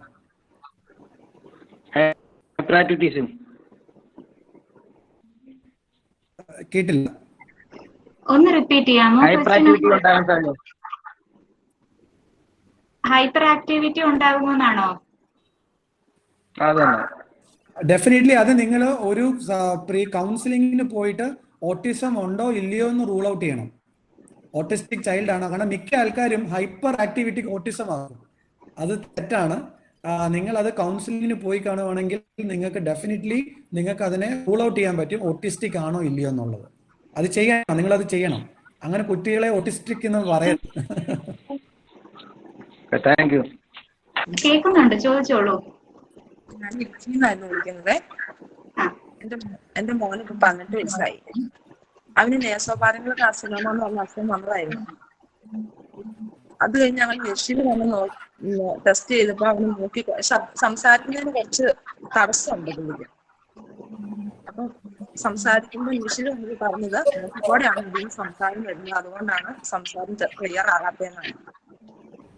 അതിന് എന്താണ് നമ്മൾ ചെയ്യേണ്ടത്? അവന്റെ താട കുറച്ച് നീണ്ടിട്ടാണ് ഇരിക്കുന്നത്. അപ്പൊ അതിന് നമ്മൾ കമ്പി നേരത്തെ ഇട്ടിരുന്നു 13 വയസ്സുള്ളപ്പം. അതിപ്പോ ഈ നേസോപാരങ്ങൾ കാർസിനോമ വന്നപ്പം നമ്മൾ അത് മാറ്റി സ്കാൻ ചെയ്യാൻ വേണ്ടി MRI ചെയ്യാൻ വേണ്ടിട്ട് കമ്പി മാറ്റി. ഇപ്പം അസുഖം വന്നിട്ട് 5 വർഷമായി, ചെക്കപ്പ് മാത്രമേ ഉള്ളൂ.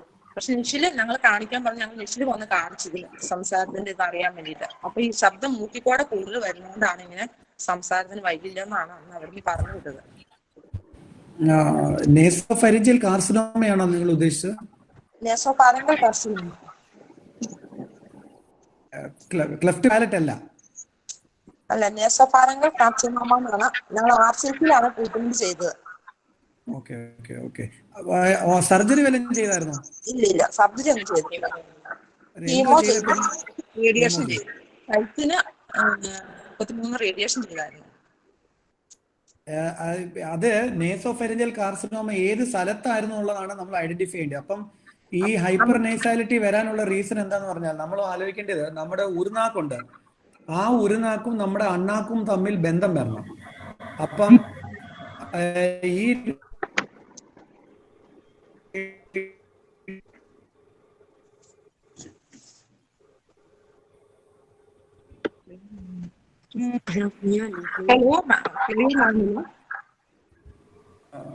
ക്ലിയർ ആവുന്നില്ല.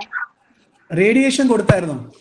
റേഡിയേഷൻ കൊടുത്തായിരുന്നു. 33 റേഡിയേഷൻ കൊടുക്കുമ്പോൾ നമ്മുടെ ആ പോസ്റ്റീരിയർ ഫാരിങ്സിലെ അത് ഷ്രിങ്ക് ചെയ്യും എന്ന് പറഞ്ഞാൽ വലിഞ്ഞു വരും.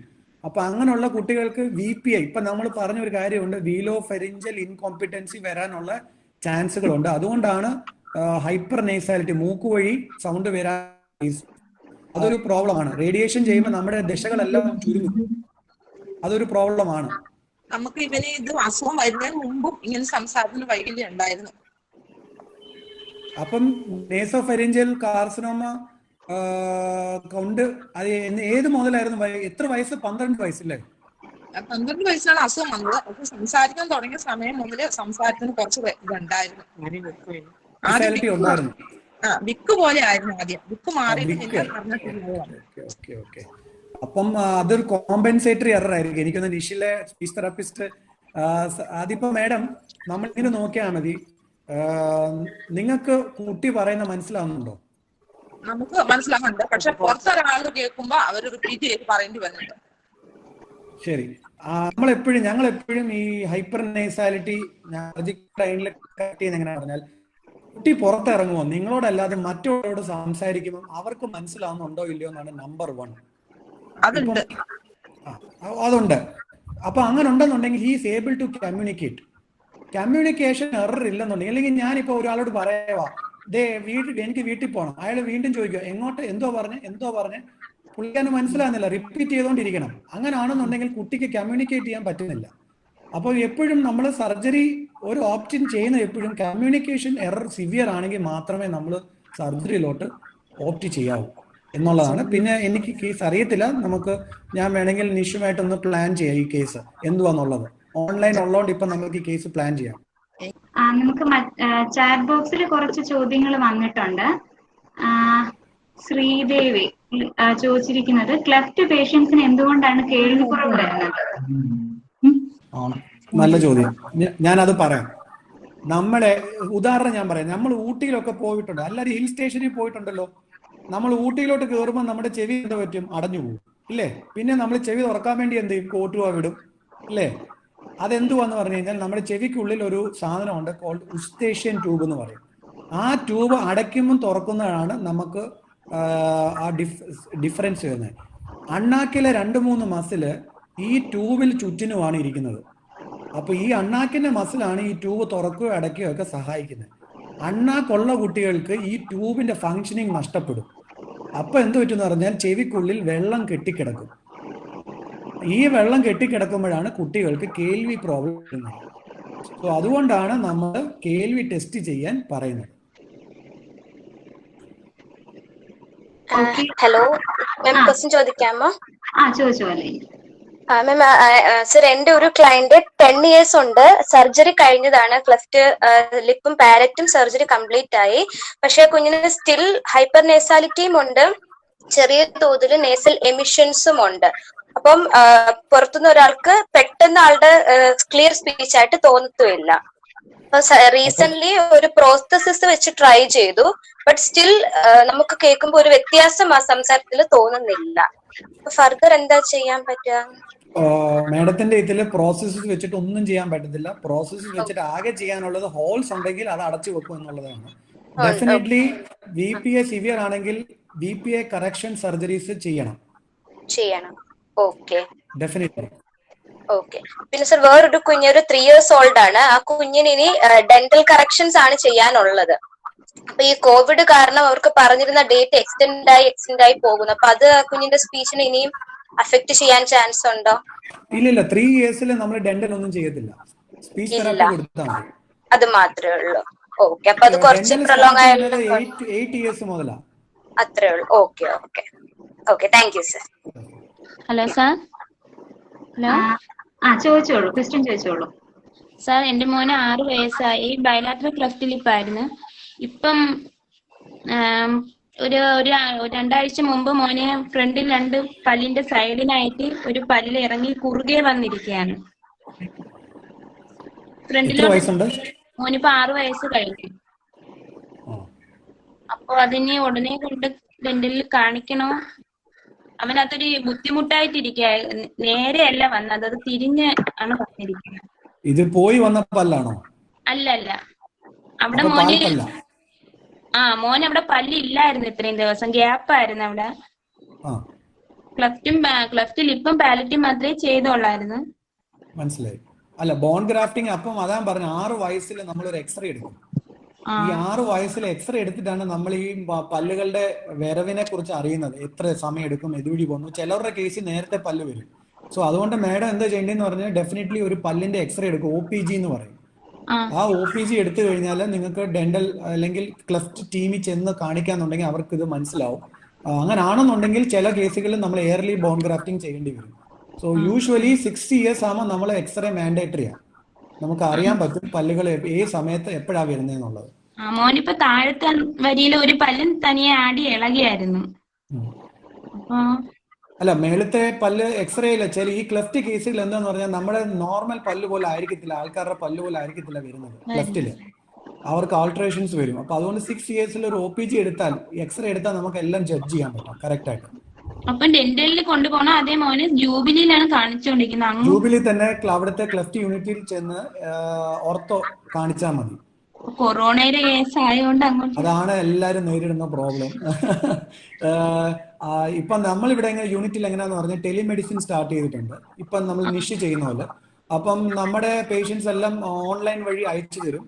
അപ്പൊ അങ്ങനെ അവിടെ സജ്ജീകരണങ്ങൾ ഉണ്ടോ എന്നൊന്ന് ചോദിച്ചു നോക്കുക. ഓൺലൈനിൽ നമുക്ക്, കാരണം ഈ ട്രീറ്റ്മെന്റ് നമുക്ക് മാറ്റി വെക്കാൻ പറ്റത്തില്ല. കാരണം ഇത് നമുക്ക് ഓൺലൈൻ വഴി ചെയ്യാവുന്ന കാര്യങ്ങളാണ്. എക്സ്റേ അല്ലേ, എക്സ്റേ ഡിജിറ്റൽ ഫോമിൽ ഫോട്ടോ എടുത്ത് അയച്ചു കൊടുക്കുക, നമുക്ക് കാണാൻ പറ്റും. പിന്നെ മോന് ചെവി വേദന ഇടയ്ക്ക് ഇപ്പൊ 2-3 ആഴ്ച കൂടുമ്പോ ചെവി വേദന വരുന്നുണ്ട്, ചെവിന്ന് ഇത് പഴുപ്പ് വരുന്നുണ്ട്. അപ്പം നിങ്ങൾ ഓഡിയോമെട്രി ടെസ്റ്റ് ചെയ്യണം, ഒരു ENT കാണിക്കുക. അതായത് ഞാൻ പറഞ്ഞു മിക്ക പേഷ്യൻസും ഇങ്ങനെ ഒരു പ്രോബ്ലം വരാറുണ്ട്. ഓഡിയോമെട്രി ടെസ്റ്റ് ഡെഫിനറ്റ്ലി ചെയ്യണം. അനീഷില് കേൾവി പരിശോധന ഇടയ്ക്ക് ചെയ്തുകൊണ്ടിരിക്കുക. ഇപ്പൊ കേൾവിക്ക് ഇതുവരെയും പ്രശ്നമില്ല. ഇങ്ങനെ വരും, ENT ഡോക്ടറെ കൊണ്ട് കാണിക്കും, ആന്റിബയോട്ടിക് തരും, കുറെ അങ്ങനെ ഇപ്പൊ കണ്ടിന്യൂ ആയിട്ട് അങ്ങനെ നടന്നു. അപ്പൊ അങ്ങനെയാണെന്നുണ്ടെങ്കിൽ ഡെഫിനറ്റ്ലി ഇടയ്ക്കിടയ്ക്ക് പഴുപ്പ് വരുന്നുണ്ടെന്നുണ്ടെങ്കിൽ മിഡിൽ ഇയർ ഫംഗ്ഷനിങ് കറക്റ്റ് അല്ല. അപ്പൊ ഗ്രമെറ്റ്സ് എന്ന് പറഞ്ഞൊരു ട്യൂബ് ഇൻസേർട്ട് ചെയ്യണം. അത് ചെയ്യണം. ഹോസ്പിറ്റലിൽ പറഞ്ഞാൽ മതിയായിരിക്കും സാർ? മതി. ആ ENT ഉണ്ട്, ENT പറയണം. അത് ക്ലെഫ്റ്റ് പാലറ്റ് നമ്മൾ എങ്ങനെ സാധാരണ ചെയ്യുന്നതെന്ന് പറഞ്ഞാല്, നമുക്ക് ക്ലെഫ്റ്റ് പാലറ്റ് ചെയ്യുന്നതിന് മുന്നേ നമുക്ക് ഡിസൈഡ് ചെയ്യാൻ പറ്റും. അതുകൊണ്ട് ക്ലെഫ്റ്റ് പാലറ്റ് ചെയ്യുമ്പോൾ തന്നെ ഈ ട്യൂബ് അങ്ങ് ഇൻസേർട്ട് ചെയ്യും. ഇതിപ്പം കാണിച്ചാൽ ഇത് ചെയ്യണം. ചെയ്തില്ലെങ്കിൽ ഫ്യൂച്ചറിൽ പ്രോബ്ലംസ് വരാം. അതുകൊണ്ട് ഈ പഴുപ്പ് എപ്പോഴും വരുന്നത് നല്ലതല്ല ചെവിയിൽ, അത് കാണിക്കണം. ഹലോ ഡോക്ടർ, ചോദിച്ചോളൂ. എന്താണ് ഈ പിയറി റോബിൻസൺ സിൻഡ്രോം എന്ന് പറഞ്ഞു കഴിഞ്ഞാൽ എന്താണ്? അതിനെ കുറിച്ച് അറിയാനായിരുന്നു. നമ്മുടെ ഇന്ത്യയിൽ തന്നെ ക്ലെഫ്റ്റ് ഉള്ള കുട്ടികളിൽ ഏറ്റവും കൂടുതൽ മരണപ്പെടുന്ന ഒരു വിഭാഗത്തിലുള്ള ഒരു ഗ്രൂപ്പാണ് പേര റോബിൻ. മോർട്ടാലിറ്റി റേറ്റ് വളരെ ഹൈ ആണ്. എന്തുവെന്ന് പറഞ്ഞാൽ നമ്മുടെ താഴത്തെ താടിയല് ഭയങ്കര പുറവേലായിരിക്കും.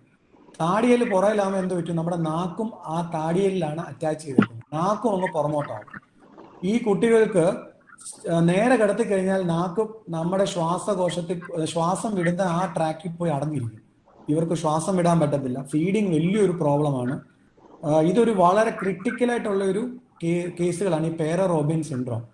അവരെ നമ്മൾ ആദ്യം ചെക്ക് ചെയ്യേണ്ടത് ഇവർക്ക് ശ്വസിക്കാൻ പറ്റുന്നുണ്ടോ ഇല്ലയോ. കാര്യം ചുമ്മാ കരഞ്ഞു കഴിയുമ്പോഴത്തേക്ക് ഈ ബേബി ബ്ലൂ കളറിലാവും. അത് സിവിയർ, അതിനെ ഉടൻ തന്നെ ഓപ്പറേറ്റ് ചെയ്യണം, ജനിച്ച ഉടൻ തന്നെ, അല്ലെങ്കിൽ സിവിയർ ആമോ. 2 ഇല്ല, ശ്വാസം എടുക്കാനും വിടാനും ബുദ്ധിമുട്ടില്ലെങ്കിൽ ഫീഡിങ് ട്യൂബ് ഇടേണ്ടി വരും. കാരണം ആദ്യമേ അമ്മമാർക്കൊക്കെ ഫീഡ് ചെയ്യാൻ ബുദ്ധിമുട്ടായിരിക്കും. ഫീഡ് ചെയ്യേണ്ടത് റിസ്ക് ആണ്. ഫീഡ് ചെയ്യുന്നത് കറക്റ്റ് ആയില്ലെങ്കിൽ ഈ ലങ്സിലോട്ടൊക്കെ പോയി ആസ്പിറേഷൻ വരും. സോ പേര റോബിൻ സിൻഡ്രോം വളരെ ഇമ്പോർട്ടൻ്റ് ആയിട്ട് ട്രീറ്റ് ചെയ്യേണ്ട ഒരു കാര്യമാണ്. നമ്മുടെ ക്ലെഫ്റ്റിൽ ഏറ്റവും കൂടുതൽ മോർട്ടാലിറ്റി, മരണസംഖ്യ ഉള്ള ഒരു കേസ് എന്ന് പറയുന്നത് കാർഡിയാക് പ്രോബ്ലം കഴിഞ്ഞാൽ പിന്നെ പേര റോബിൻ. ഇതാണ് പേര റോബിൻ സിൻഡ്രോം. ചികിത്സാ ഘട്ടങ്ങൾ എത്രയുണ്ടാവും? പാലറ്റിൽ ഹോള് സർജറി ചെയ്ത് അടച്ചു കഴിഞ്ഞാൽ പിന്നെ ഈ താഴത്തെ ഈ മോണയുടെ ഇത് അതിന് വേറെ സർജറി ചെയ്യേണ്ടി വരും? ഇല്ല, യൂഷ്വലി ഞങ്ങൾ കണ്ടുവരുന്ന മിക്ക പേഷ്യൻസിനും ഫസ്റ്റ് ഗ്രോത്ത് സ്പെർട്ട് എന്ന് പറയുന്നത് 1 ഇയറാണ്. 1 ഇയറിൽ അങ്ങ് നേച്ചു തള്ളും താടിയല്ല. പിന്നെ നമ്മൾ 6 ഇയേഴ്സിൽ ഈ കുട്ടിയെ ഓർത്തഡോണ്ടിക്സിലോട്ട് കൊണ്ടുപോകും. കമ്പി ഇടുന്നതല്ല, ഫേസ് മാസ്ക് എന്ന് പറയും. തലയിൽ ഒരു സാധനം ഘടിപ്പിച്ച് ഈ താഴത്തെ താടിയലിനെ മുന്നോട്ട് വലിക്കും. അത് നമുക്ക് സ്കൂളിൽ പോകുന്ന കുട്ടികൾക്ക് ഇടുന്ന ഒരു സാധനമാണ്. അതുകൂടെ ഒക്കെ ഇട്ട് കഴിഞ്ഞാൽ മിക്കവാറും താഴത്തെ താടിയലിന് സർജറിയുടെ ആവശ്യം ഇല്ലാതെ തന്നെ നമുക്ക് അവരെ പുറത്തേക്ക് കൊണ്ടുവരാൻ പറ്റും. Okay, thank you doctor. Doctor, നമുക്ക് ചാറ്റ് ബോക്സിൽ കുറച്ച് ക്വസ്റ്റ്യൻസ് വന്നിട്ടുണ്ട്. ആ ക്വസ്റ്റ്യൻസിലേക്ക് ഇപ്പൊ പോവുകയാണ്. മിസ്റ്റർ പ്രസാദ് പൗലോസ് ചോദിച്ചിരിക്കുന്നത്, എന്റെ മോന് 1 വയസ്സിൽ ക്ലെഫ്റ്റ് സർജറി ചെയ്തതാണ്. ഇപ്പൊ 3 വയസ്സായി, പൂർണ്ണമായി മാറിയിട്ടില്ല. വെള്ളം കുടിച്ചാൽ നീറ്റിൽ കൂടി വരും. ഇനി എന്താണ് ചെയ്യേണ്ടത്? മിക്കവാറും ഇതിനകത്തൊരു ഹോള് കാണും. എവിടെ ഒരു ഊഹത്തില് ഒന്നെങ്കിൽ അണ്ണാക്കിലായിരിക്കും ഹോൾ, അല്ലെങ്കിൽ ഈ ചുണ്ടിന്റെ പല്ലിന്റെ ഇരിക്കുന്നിടത്തായിരിക്കും ഹോളുള്ളത്. അതൊരു യൂഷ്വലി വെള്ളം കുടിക്കുമ്പം മൂക്കൊഴി വരുന്നുണ്ടെങ്കിൽ അതൊരു പ്രോബ്ലമാ. കാര്യം അത് പേഷ്യൻസിന്റെ ഒരു എന്താ പറയുക, എവിടെയെങ്കിലും പോയി ഇരിക്കുമ്പോഴും കുടിക്കുമ്പോൾ അത് വലിയൊരു സോഷ്യൽ സ്റ്റിഗ്മയാണ്. അപ്പൊ അങ്ങനെ ഉള്ളപ്പം നമ്മൾ ഡെഫിനറ്റ്ലി ഹോൾ അടയ്ക്കാൻ തന്നെയാണ് നമ്മൾ സജസ്റ്റ് ചെയ്യുന്നത്.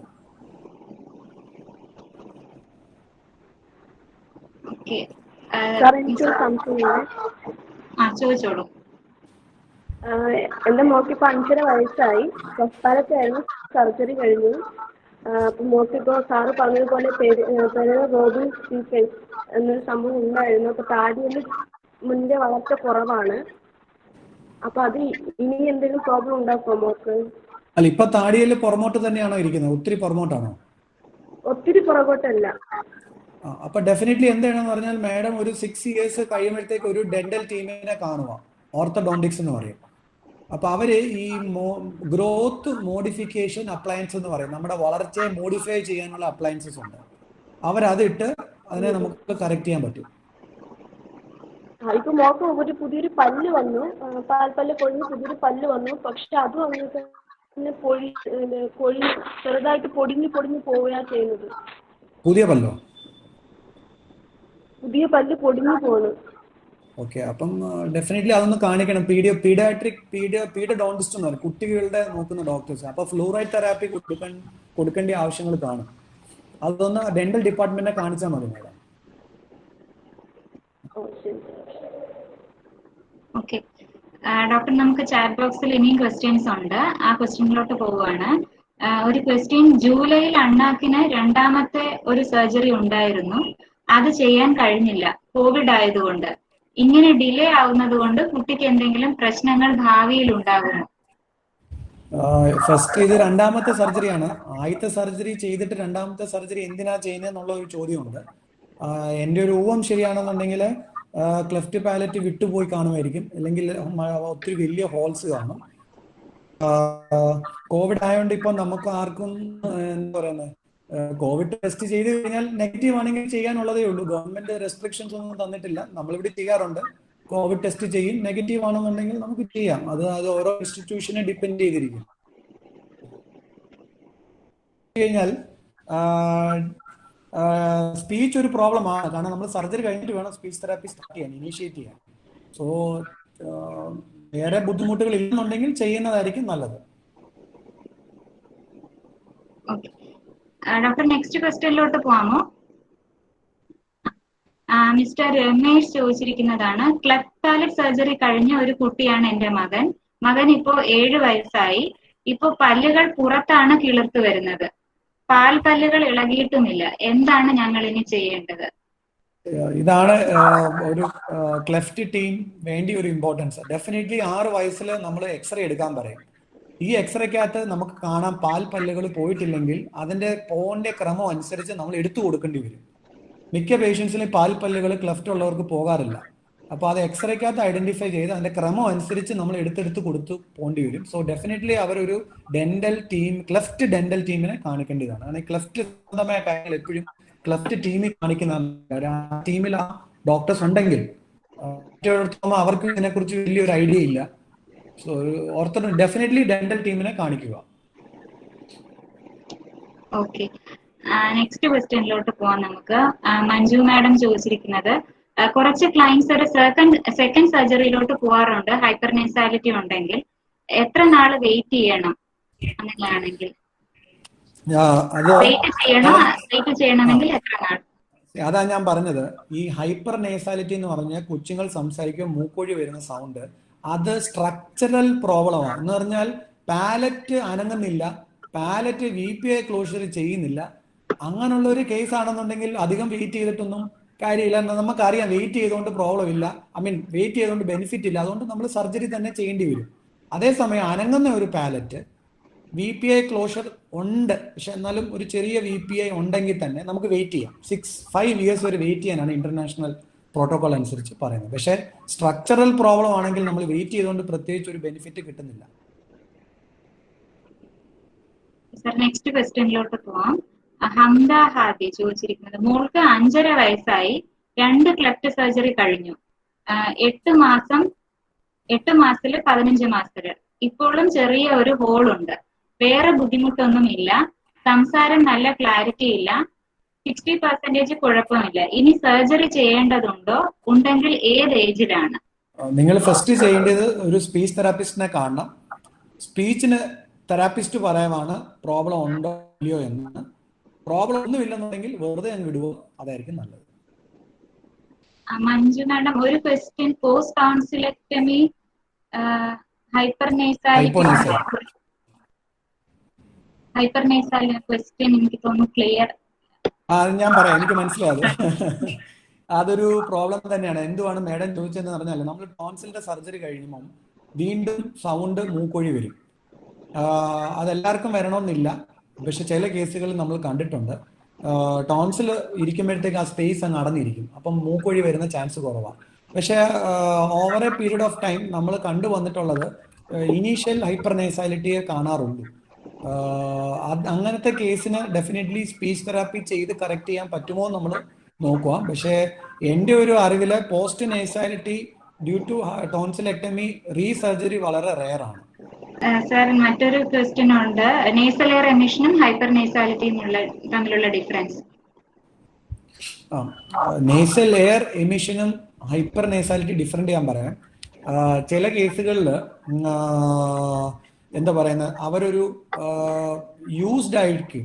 ദാറ്റ് മീൻസ് എന്താ പറയുന്നത്, കോമ്പൻസേറ്ററി എറേഴ്സ്, അല്ലെങ്കിൽ നമ്മുടെ ഒരു സ്വഭാവം അനുസരിച്ച് ഒരു എറേഴ്സ് ഉണ്ട്. അതാണ് നേസൽ എയർ എമിഷൻ. 2 ഫിസ്റ്റുലാസ് ഒക്കെ ഉള്ളതും ഒരു നേസൽ എയർ എമിഷൻ ആണ്.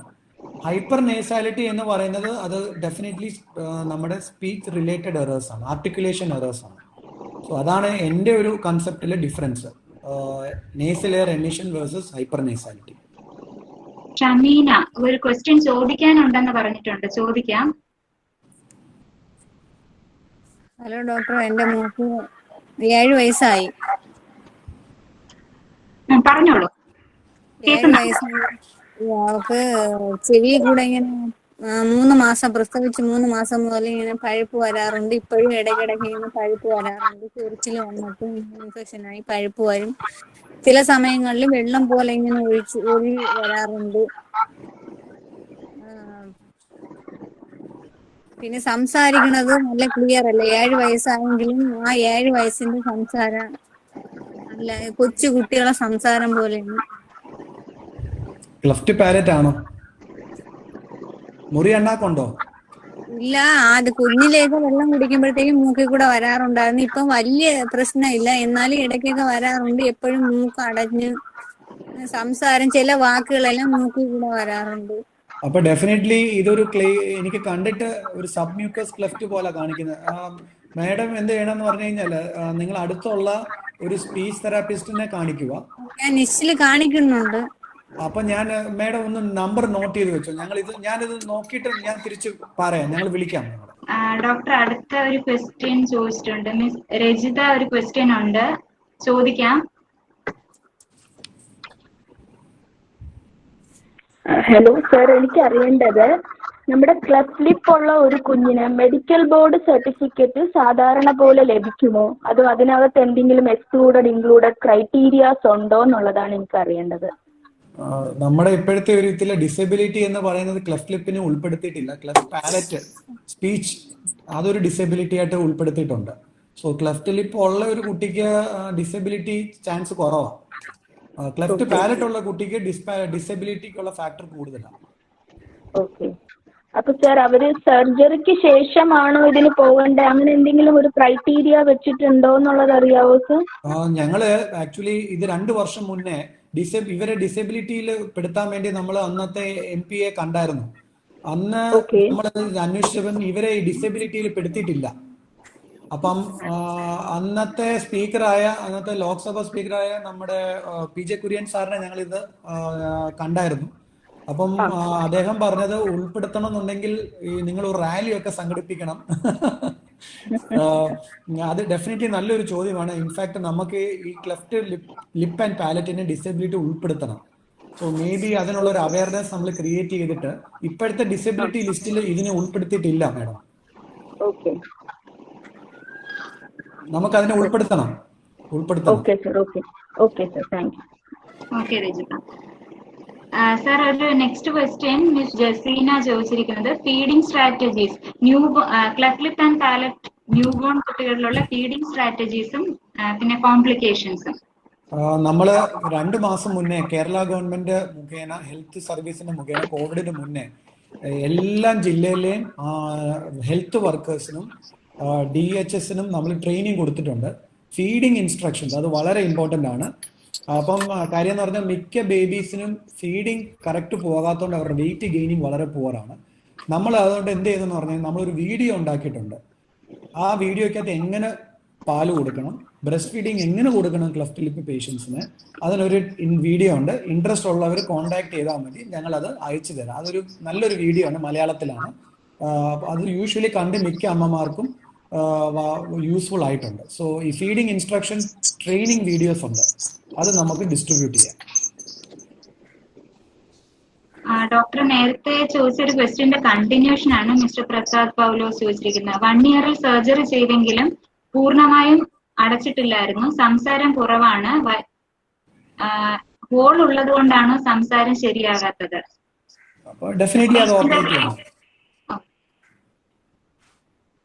സ്പീച്ചിന്റെ റിലേറ്റഡ് ആൻസർ ചെയ്യുന്നതായിട്ട് മെഷീന് കോൺടാക്ട് ചെയ്യുന്നതുമാണ്. സർ കോൺടാക്ട് നമ്പർ നോട്ട് ചെയ്തിട്ടുണ്ട്. നെക്സ്റ്റ് ക്വസ്റ്റ്യൻ ശ്രീദേവി ചോദിച്ചിരിക്കുന്നത്, സബ്മ്യൂക്കസ് ക്ലെഫ്റ്റിൽ സ്പീച്ച് പ്രോബ്ലം അല്ലാതെ വേറെ എന്തെങ്കിലും പ്രോബ്ലംസ് ഉണ്ടാകുമോ?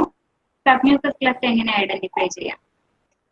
സബ്മ്യൂക്കസ് ക്ലെഫ്റ്റ് ഒരു ടിപ്പിക്കൽ ഇതുണ്ട്. വാ തുറന്ന് നമ്മൾ ടോർച്ച് അടിക്കുമ്പോൾ അതിനകത്ത് ഒരു ബ്ലൂയിഷ് ലൈൻ വരാം നടുക്കൂല. അതാണ് ഒരു രീതി. രണ്ടാമത്തെ രീതി ഐഡന്റിഫൈ ചെയ്യണമെന്നുണ്ടെങ്കിൽ നമ്മൾ എൻഡോസ്കോപ്പ് ചെയ്യുക. നേസൽ എൻഡോസ്കോപ്പ് ചെയ്യുമ്പോൾ അറിയാൻ പറ്റും.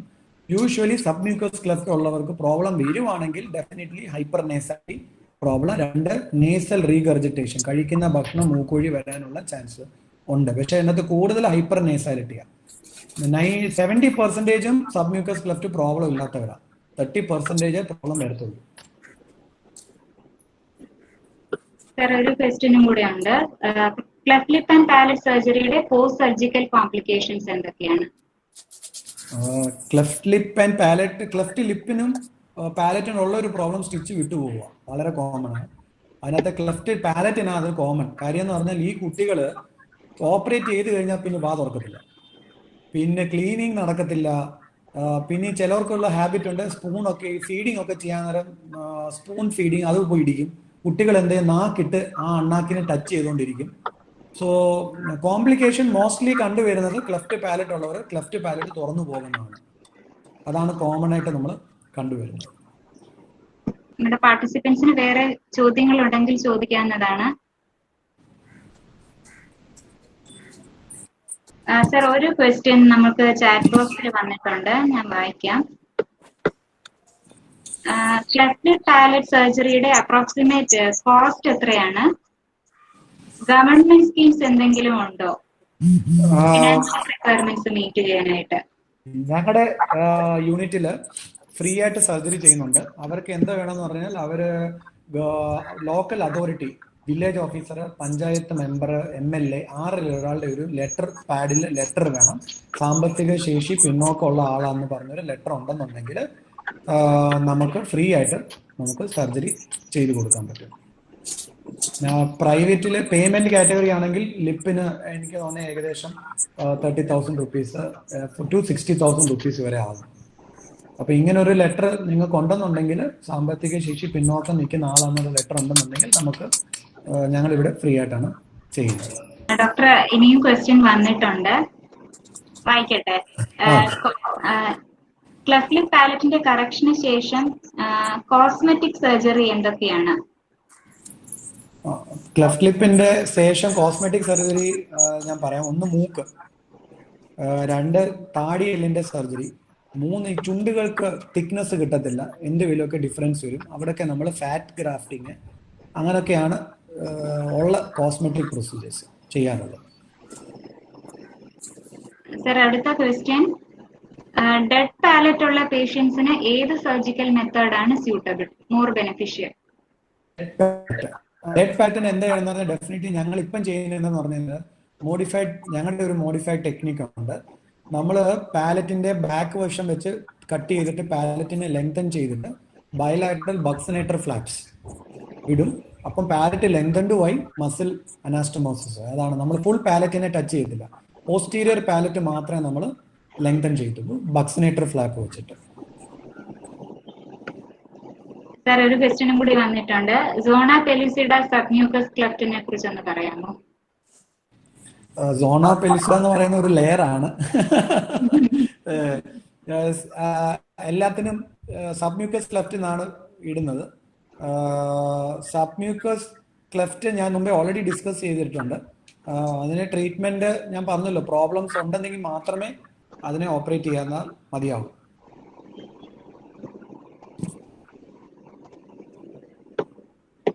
നമ്മുടെ ചാറ്റ് ബോക്സിൽ എല്ലാ ക്വസ്റ്റ്യൻസും ഡോക്ടർ ആൻസർ ചെയ്തു.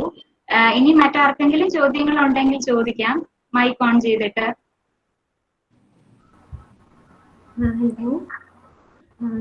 ഹലോ, ഞാൻ ഉഷയാണ്. Actually PhD in social work. ഇപ്പോൾ റിട്ടയർഡ് ആണ്. And actually I was thinking October 4th seems to be a smile day, alle, World Smile Day. Yeah. Has it any this thing with I mean, can we observe the day like and create some awareness that you were talking about, doctor? Cleft palate day ഉണ്ട് madam, അത് കഴിഞ്ഞു, ജൂലൈയിലായിരുന്നു. Sorry, okay. I thought October 19 falls on, okay. It's also for this World Smile Day, our parayunnundu Society for Cleft and Palate is also feels supported by this day, is it?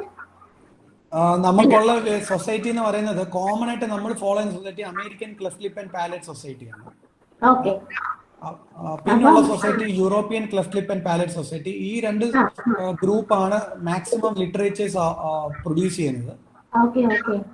Because idilla namukku korche if we want we can have some help also. About the next July lo we can have a program. Yes. If you have a group we can plan. Yes, definitely. Because as you say, other if it has to come in the disabilities, I think we have to take some action. I think we can initiate an action. Definitely. Excellent, madam. കാരണം അത് വേണം madam. College of Social Work, Rajita is also in the Social Work department, and I think we can plan. I think we can initiate something. Sure. കാര്യം ഞങ്ങൾ കണ്ടിട്ടുള്ളത് madam, പെൺകുട്ടികളെയാണ് കൂടുതൽ ഇത് affected ആണ്. കാര്യം അവർക്കൊരു ജോലി കിട്ടാൻ ഒത്തിരി ബുദ്ധിമുട്ടാണ്.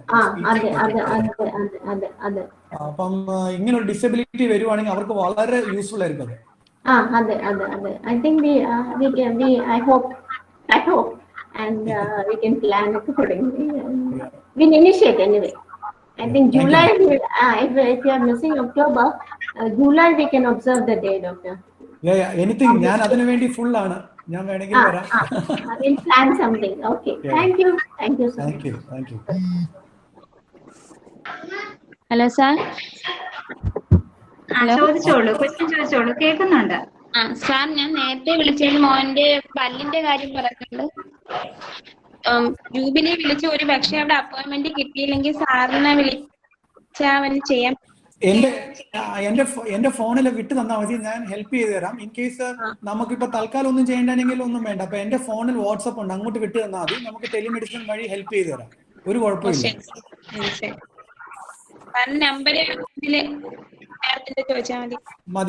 നമ്പർ നമ്മൾ ഈ പ്രോഗ്രാം ഈ ക്ലാസ് കഴിയുമ്പോൾ ഷെയർ ചെയ്യുന്നതാണ് കേട്ടോ മാഡം. സ്ക്രീനിൽ വരും സാറിന്റെ നമ്പർ. കേൾക്കുന്നുണ്ട്, ചോദിച്ചോളൂ. കൊച്ചുമോക്ക് 2.5 മാസമായി, പ്രസവിച്ച് 2.5 മാസമായി. മൂക്ക് പാല് കൊടുത്ത് 1 മണിക്കൂർ കഴിയുമ്പോ മൂക്കൊന്ന് വരുന്നു. അതെന്തുകൊണ്ടാണ്? അണ്ണാക്ക് ഓപ്പറേറ്റ് ചെയ്ത് കഴിഞ്ഞാണോ? അല്ല, അണ്ണാക്കിനൊന്നും കുഴപ്പമില്ല. ക്ലെഫ്റ്റ് പാലറ്റ് ഒന്നുമില്ല? ഇല്ല. ശരി. അപ്പൊ അങ്ങനെയാണ്. എത്ര വയസ്സുണ്ട് ഇപ്പം? ഇപ്പൊ 2.5, പ്രസവിച്ച് 2.5 മാസേ ആയുള്ളൂ. പ്രസവിച്ച് 2.5 മാസം ആയുള്ളൂ. ശരി. ഒരു ഡെഫിനറ്റ്ലി മാഡം ഒന്ന് എവിടെയായിരുന്നു പ്രസവിച്ചത്? ഗവൺമെന്റ് ആശുപത്രിയിലാണോ? SIT-ല്.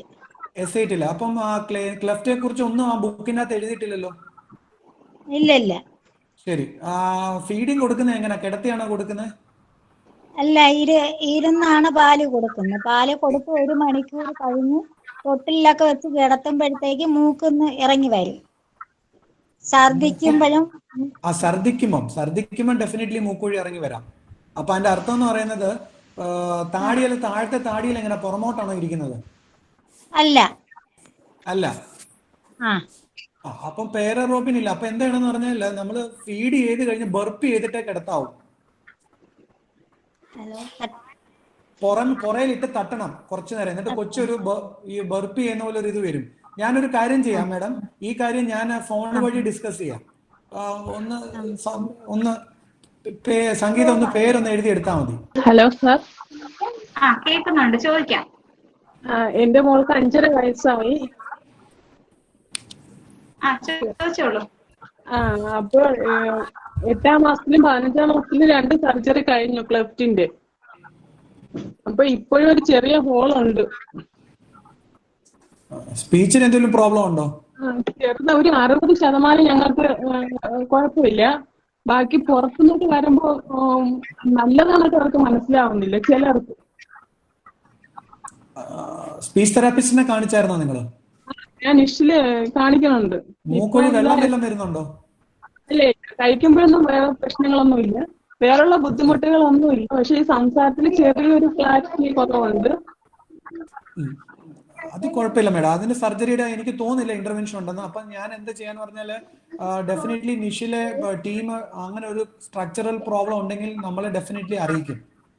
അപ്പം നല്ലപോലെ സ്പീച്ച് തെറാപ്പി നമ്മൾ വീട്ടിൽ കൊടുക്കണം. ഇതിന്റെ ഒരു പ്രോബ്ലം ഞാൻ പറയാം, നിഷീന്ന് നല്ലപോലെ തരും, പക്ഷെ വീട്ടിൽ നമ്മൾ കൊടുക്കത്തില്ല. നമ്മള് ഏറ്റവും ഇമ്പോർട്ടന്റ് പേഷ്യന്റ് ഓറിയന്റഡ് എന്ന് പറഞ്ഞാൽ പേരൻസ് ഇത് നല്ലപോലെ വീട്ടിൽ കൊടുക്കാന്നുണ്ടെങ്കിൽ നല്ല രീതിയിൽ വരും. നമ്മളൊന്ന് ഇച്ചിരി ഇപ്പൊ എനിക്ക് എന്റെ ചോദിക്കുകയാണെങ്കിൽ ഞാൻ വീട്ടില് കുട്ടികളെ എനിക്ക് 2 തവണ മോളോട് പറയും എനിക്ക് ദേഷ്യം വരും. ഇനി വേണ്ടെന്ന് പറഞ്ഞാൽ നമ്മൾ ഇട്ടിട്ട് പോകും. അപ്പൊ അങ്ങനെ ആയിരിക്കരുത്. അപ്പൊ എനിക്കറിയാം ഒരു പേരന്റ് എന്ന നിലയിൽ എന്തുമാത്രം സ്ട്രെയിനും സ്ട്രെസ്സുമാണ് സ്പീച്ച് തെറാപ്പിക്ക് നമ്മൾ കൊടുക്കേണ്ടത്. നമ്മൾ സ്പീച്ച് തെറാപ്പിസ്റ്റിന്റെ തലയിലോട്ട് ഇടരുത്, നമ്മൾ വീട്ടിൽ നല്ല പോലെ കൊടുക്കണം. അതാ ഞാൻ പറഞ്ഞത്, നമുക്ക് ഈ കേസ് നമ്മള് സ്പീച്ച് തെറാപ്പിസ്റ്റുമായിട്ട് ഡിസ്കസ് ചെയ്യാം, നിഷില് മേഡത്തിന്റെ കേസ്. എന്നിട്ട് നമുക്ക് എന്താന്ന് പറഞ്ഞാൽ ഒരു ടീം മീറ്റിംഗിൽ നമുക്ക് നോക്കാം ചെയ്യണതാണോ വേണ്ടയോ എന്ന് നമുക്കൊരു പ്രോട്ടോകോൾ ഉണ്ട്. അതിന്റെ അടിസ്ഥാനത്തിലേ നമ്മൾ ചെയ്യത്തുള്ളൂ. ഇപ്പം സ്പീച്ച് തെറാപ്പിസ്റ്റ് പറയില്ല നമുക്ക് നല്ലപോലെ ട്രെയിനിങ് കൊടുക്കുകയാണെന്നുണ്ടെങ്കിൽ നമുക്ക് ഇതിനെ നല്ല സ്പീച്ച് കൊണ്ടുവരാം. അങ്ങനെയാണെങ്കിൽ നമ്മൾ സർജറി ചെയ്യേണ്ട ആവശ്യമില്ല. അപ്പം ഈ കേസ് ഞാൻ വേണമെങ്കിൽ ഒന്ന് ഡോക്ടർ മഞ്ജുമായിട്ട് ഡിസ്കസ് ചെയ്തിട്ട് എന്താന്നുള്ളത് നമുക്ക് നിങ്ങൾക്ക് പ്രിസ്ക്രൈബ് ചെയ്ത് തരാം, നല്ല ട്രീറ്റ്മെന്റ് എന്താന്നുള്ളത്. Okay, thank you. ഒരു ക്വസ്റ്റ്യനും കൂടെ ഉണ്ടോ? മിസ് വിദ്യാമോൾ ക്വസ്റ്റ്യൻ ഉണ്ടോ? ഹലോ, ചോദിച്ചോളൂ. ഞാൻ നേരത്തെ പയറി റോബിൻസൺ സിൻഡ്രത്തിനെ കുറിച്ച് ചോദിച്ചിരുന്നു. അപ്പൊ അതിന് ഡോക്ടർ പറഞ്ഞ പോലെ തന്നെയായിരുന്നു. മകൾക്ക് ആദ്യത്തെ കുറച്ച് നാള് കുറച്ച് സിവിയർ തന്നെയായിരുന്നു. ഈ പറഞ്ഞ പോലെ ബ്ലൂ കളർ വന്നു, പിന്നെ ഫീഡിങ്ങിനായിട്ട് ട്യൂബ് ഇട്ടു, പിന്നെ എയർവേ എന്ന് പറഞ്ഞിട്ടുള്ള ഒരു സംഭവം കൂടി ചെയ്തിട്ടുണ്ടായിരുന്നു. അതിനുശേഷം 2 മാസം കഴിഞ്ഞപ്പോൾ പിന്നെ വലിയ പ്രശ്നം ഉണ്ടായില്ല. ഇപ്പൊ ബ്രീത്തിങ്ങും ഫീഡിങ്ങും ഒക്കെ ഇപ്പൊ നല്ല രീതിയിൽ നടക്കുന്നുണ്ട്. അപ്പൊ അന്ന് നിഷിൽ വന്നിട്ട് ബുക്ക് ചെയ്തിട്ടുണ്ടായിരുന്നു സർജറിക്ക് വേണ്ടിയിട്ട്. അപ്പൊ ഡേറ്റ് തന്നിരിക്കുന്നത് ഡിസംബറിലാണ് ഡേറ്റ് തന്നിരിക്കുന്നത്. ഇപ്പൊ മകൾക്ക് ഇപ്പൊ ഒരു 7.5 kg ആയിട്ടുണ്ട്. ഇപ്പൊ ഒരു 7 month ആയിട്ടുള്ളൂ. പിന്നെ ഓഡിയോ ടെസ്റ്റ് ഇതുവരെ ചെയ്തിട്ടില്ല. പല പ്രാവശ്യം ബുക്ക് ചെയ്തിട്ട് കോവിഡിന്റെ ഒരു പ്രശ്നം കാരണം കൊണ്ട് പിന്നെ അത് ചെയ്യാനായിട്ട് ഇതുവരെ സാധിച്ചിട്ടില്ല. അപ്പൊ അവിടെ സെന്റ് തോമസിലേക്ക് വന്ന് അത് ചെയ്യാനായിട്ട് നിങ്ങളിപ്പോ ഏത് സ്ഥലം എവിടെ? ഇപ്പൊ കൊല്ലത്താണ് ഇപ്പൊ ഉള്ളത്. കൊല്ലത്ത് ഒരു കാര്യം ചെയ്യാം. കൊല്ലത്ത് നിങ്ങൾ ഓഡിയോമെട്രി ചെയ്യാൻ വേണ്ടി ഇവിടെ വരണമെന്നില്ല. ഓഡിയോമെട്രി ഞാൻ വേണമെങ്കിൽ അവിടെ തന്നെ നമ്മുടെ വിക്ടോറിയയില് നമുക്ക് ലിങ്ക് എടുക്കാം. അല്ലെന്നുണ്ടെങ്കിൽ ഇവിടെ വന്നാലും നമുക്ക് ചെയ്തു തരുന്നുണ്ട്, ഒരു കുഴപ്പമില്ല. എന്നത്തേക്കാണ് നിങ്ങൾക്ക് സർജറിക്ക് ഡേറ്റ് കിട്ടിയിരിക്കുന്നത്? ഡിസംബർ 16 കിട്ടിയിരിക്കുന്നത്. സമയമുണ്ട്. അപ്പം ഇൻഫാക്ട് നമ്മളെ ഓഡിയോമെട്രി ആദ്യം ജനിച്ചപ്പോ ഓഡിയോമെട്രി ചെയ്തില്ലേ? ജനിച്ചു കഴിഞ്ഞ 2 മാസം ഇല്ല, അന്ന് 2-3 പ്രാവശ്യം ട്രൈ ചെയ്തു, പക്ഷെ അത് സക്സസ് ആയില്ല. കോവിഡ് ആയതുകൊണ്ട്. ഓക്കെ. ഞാനൊരു കാര്യം ചെയ്യാം, സംഗീത ഈ നമ്പർ ഒന്ന് എടുത്തു വെച്ചോ. നിങ്ങൾ ഇവിടെ വരാതെ തന്നെ ഞാൻ നിങ്ങൾക്ക് കൊല്ലത്ത് തന്നെ അറേഞ്ച് ചെയ്തു തരാം. കാരണം ഇപ്പൊ കോവിഡ് സമയത്ത് വിക്ടോറിയ ഹോസ്പിറ്റലിലേക്ക് ആകുമ്പോൾ ഇപ്പോഴത്തെ ഒരു സിറ്റുവേഷനിൽ അത് റിസ്ക് എല്ലാം വിചാരിച്ചിട്ടാണ് ഇപ്പൊ സെന്റ് തോമസ് സെലക്ട് ചെയ്യുന്നത്. മാത്രമല്ല ഇവിടെ വന്നോ. അപ്പൊ അങ്ങനെയാണെങ്കിൽ നമ്പർ എടുത്തു വെച്ചേക്കാം. ഞങ്ങൾ ഇവിടുന്ന് ഞങ്ങളുടെ ഒരു ടീം വിളിച്ച് ഒരു അപ്പോയിന്റ്മെന്റ് ഫിക്സ് ചെയ്യും. ഓഡിറ്ററി ടെസ്റ്റ് എന്ന് പറഞ്ഞാൽ ചുരുങ്ങിയ 1 മണിക്കൂർ, അത്രയും പോലും ഇല്ല. അത് കഴിഞ്ഞ് അത്രയും നേരത്തെ ഉള്ളൂ. അപ്പൊ അതിനൊരു അപ്പോയിന്റ്മെന്റ് ഞങ്ങൾ ഫിക്സ് ചെയ്ത് തരാം. ഞങ്ങൾ നമ്പർ വിളിച്ച് പറയാം.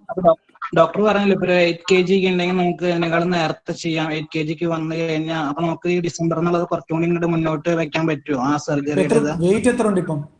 ഇപ്പൊ 7.5 കിലോനുണ്ട്. 8 കിലോയാണ് നമ്മൾ എപ്പോഴും പറയുന്നത്.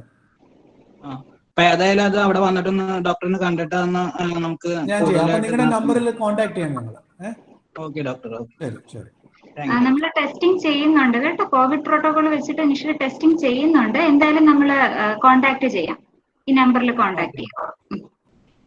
മറ്റു ചോദ്യങ്ങളൊന്നും ഇല്ല എന്ന് വിചാരിക്കുന്നു. മറ്റു ചോദ്യങ്ങളൊന്നും ഇല്ലെങ്കിൽ ഇന്നത്തെ നിഡാസ് ഇവിടെ അവസാനിക്കുകയാണ്. ഇന്നത്തെ ഈ ക്ലാസ്സിൽ പങ്കെടുത്ത എല്ലാവർക്കും നന്ദി. നമ്മുടെ ഇന്നത്തെ ക്ലാസ് എടുത്ത ഡോക്ടർ മാത്യു പി.സിക്ക് പ്രത്യേകം നന്ദി അറിയിക്കുന്നു. Thank you sir. ഒപ്പം തന്നെ നമ്മുടെ എല്ലാ പാർട്ടിസിപ്പൻസ് ഇത്രയും അധികം പാർട്ടിസിപ്പൻസിനും നിഡാസ് ടീം പ്രത്യേകം നന്ദി അറിയിക്കുന്നു. അടുത്ത നിഡാസ് ഇനി നിങ്ങൾക്ക് കൂടുതൽ ചോദ്യങ്ങളോ സംശയങ്ങളോ ഉണ്ടെങ്കിൽ നമ്മുടെ നിഷിന്റെ നിഡാസ് ടീമുമായിട്ട് ബന്ധപ്പെടാവുന്നതാണ്.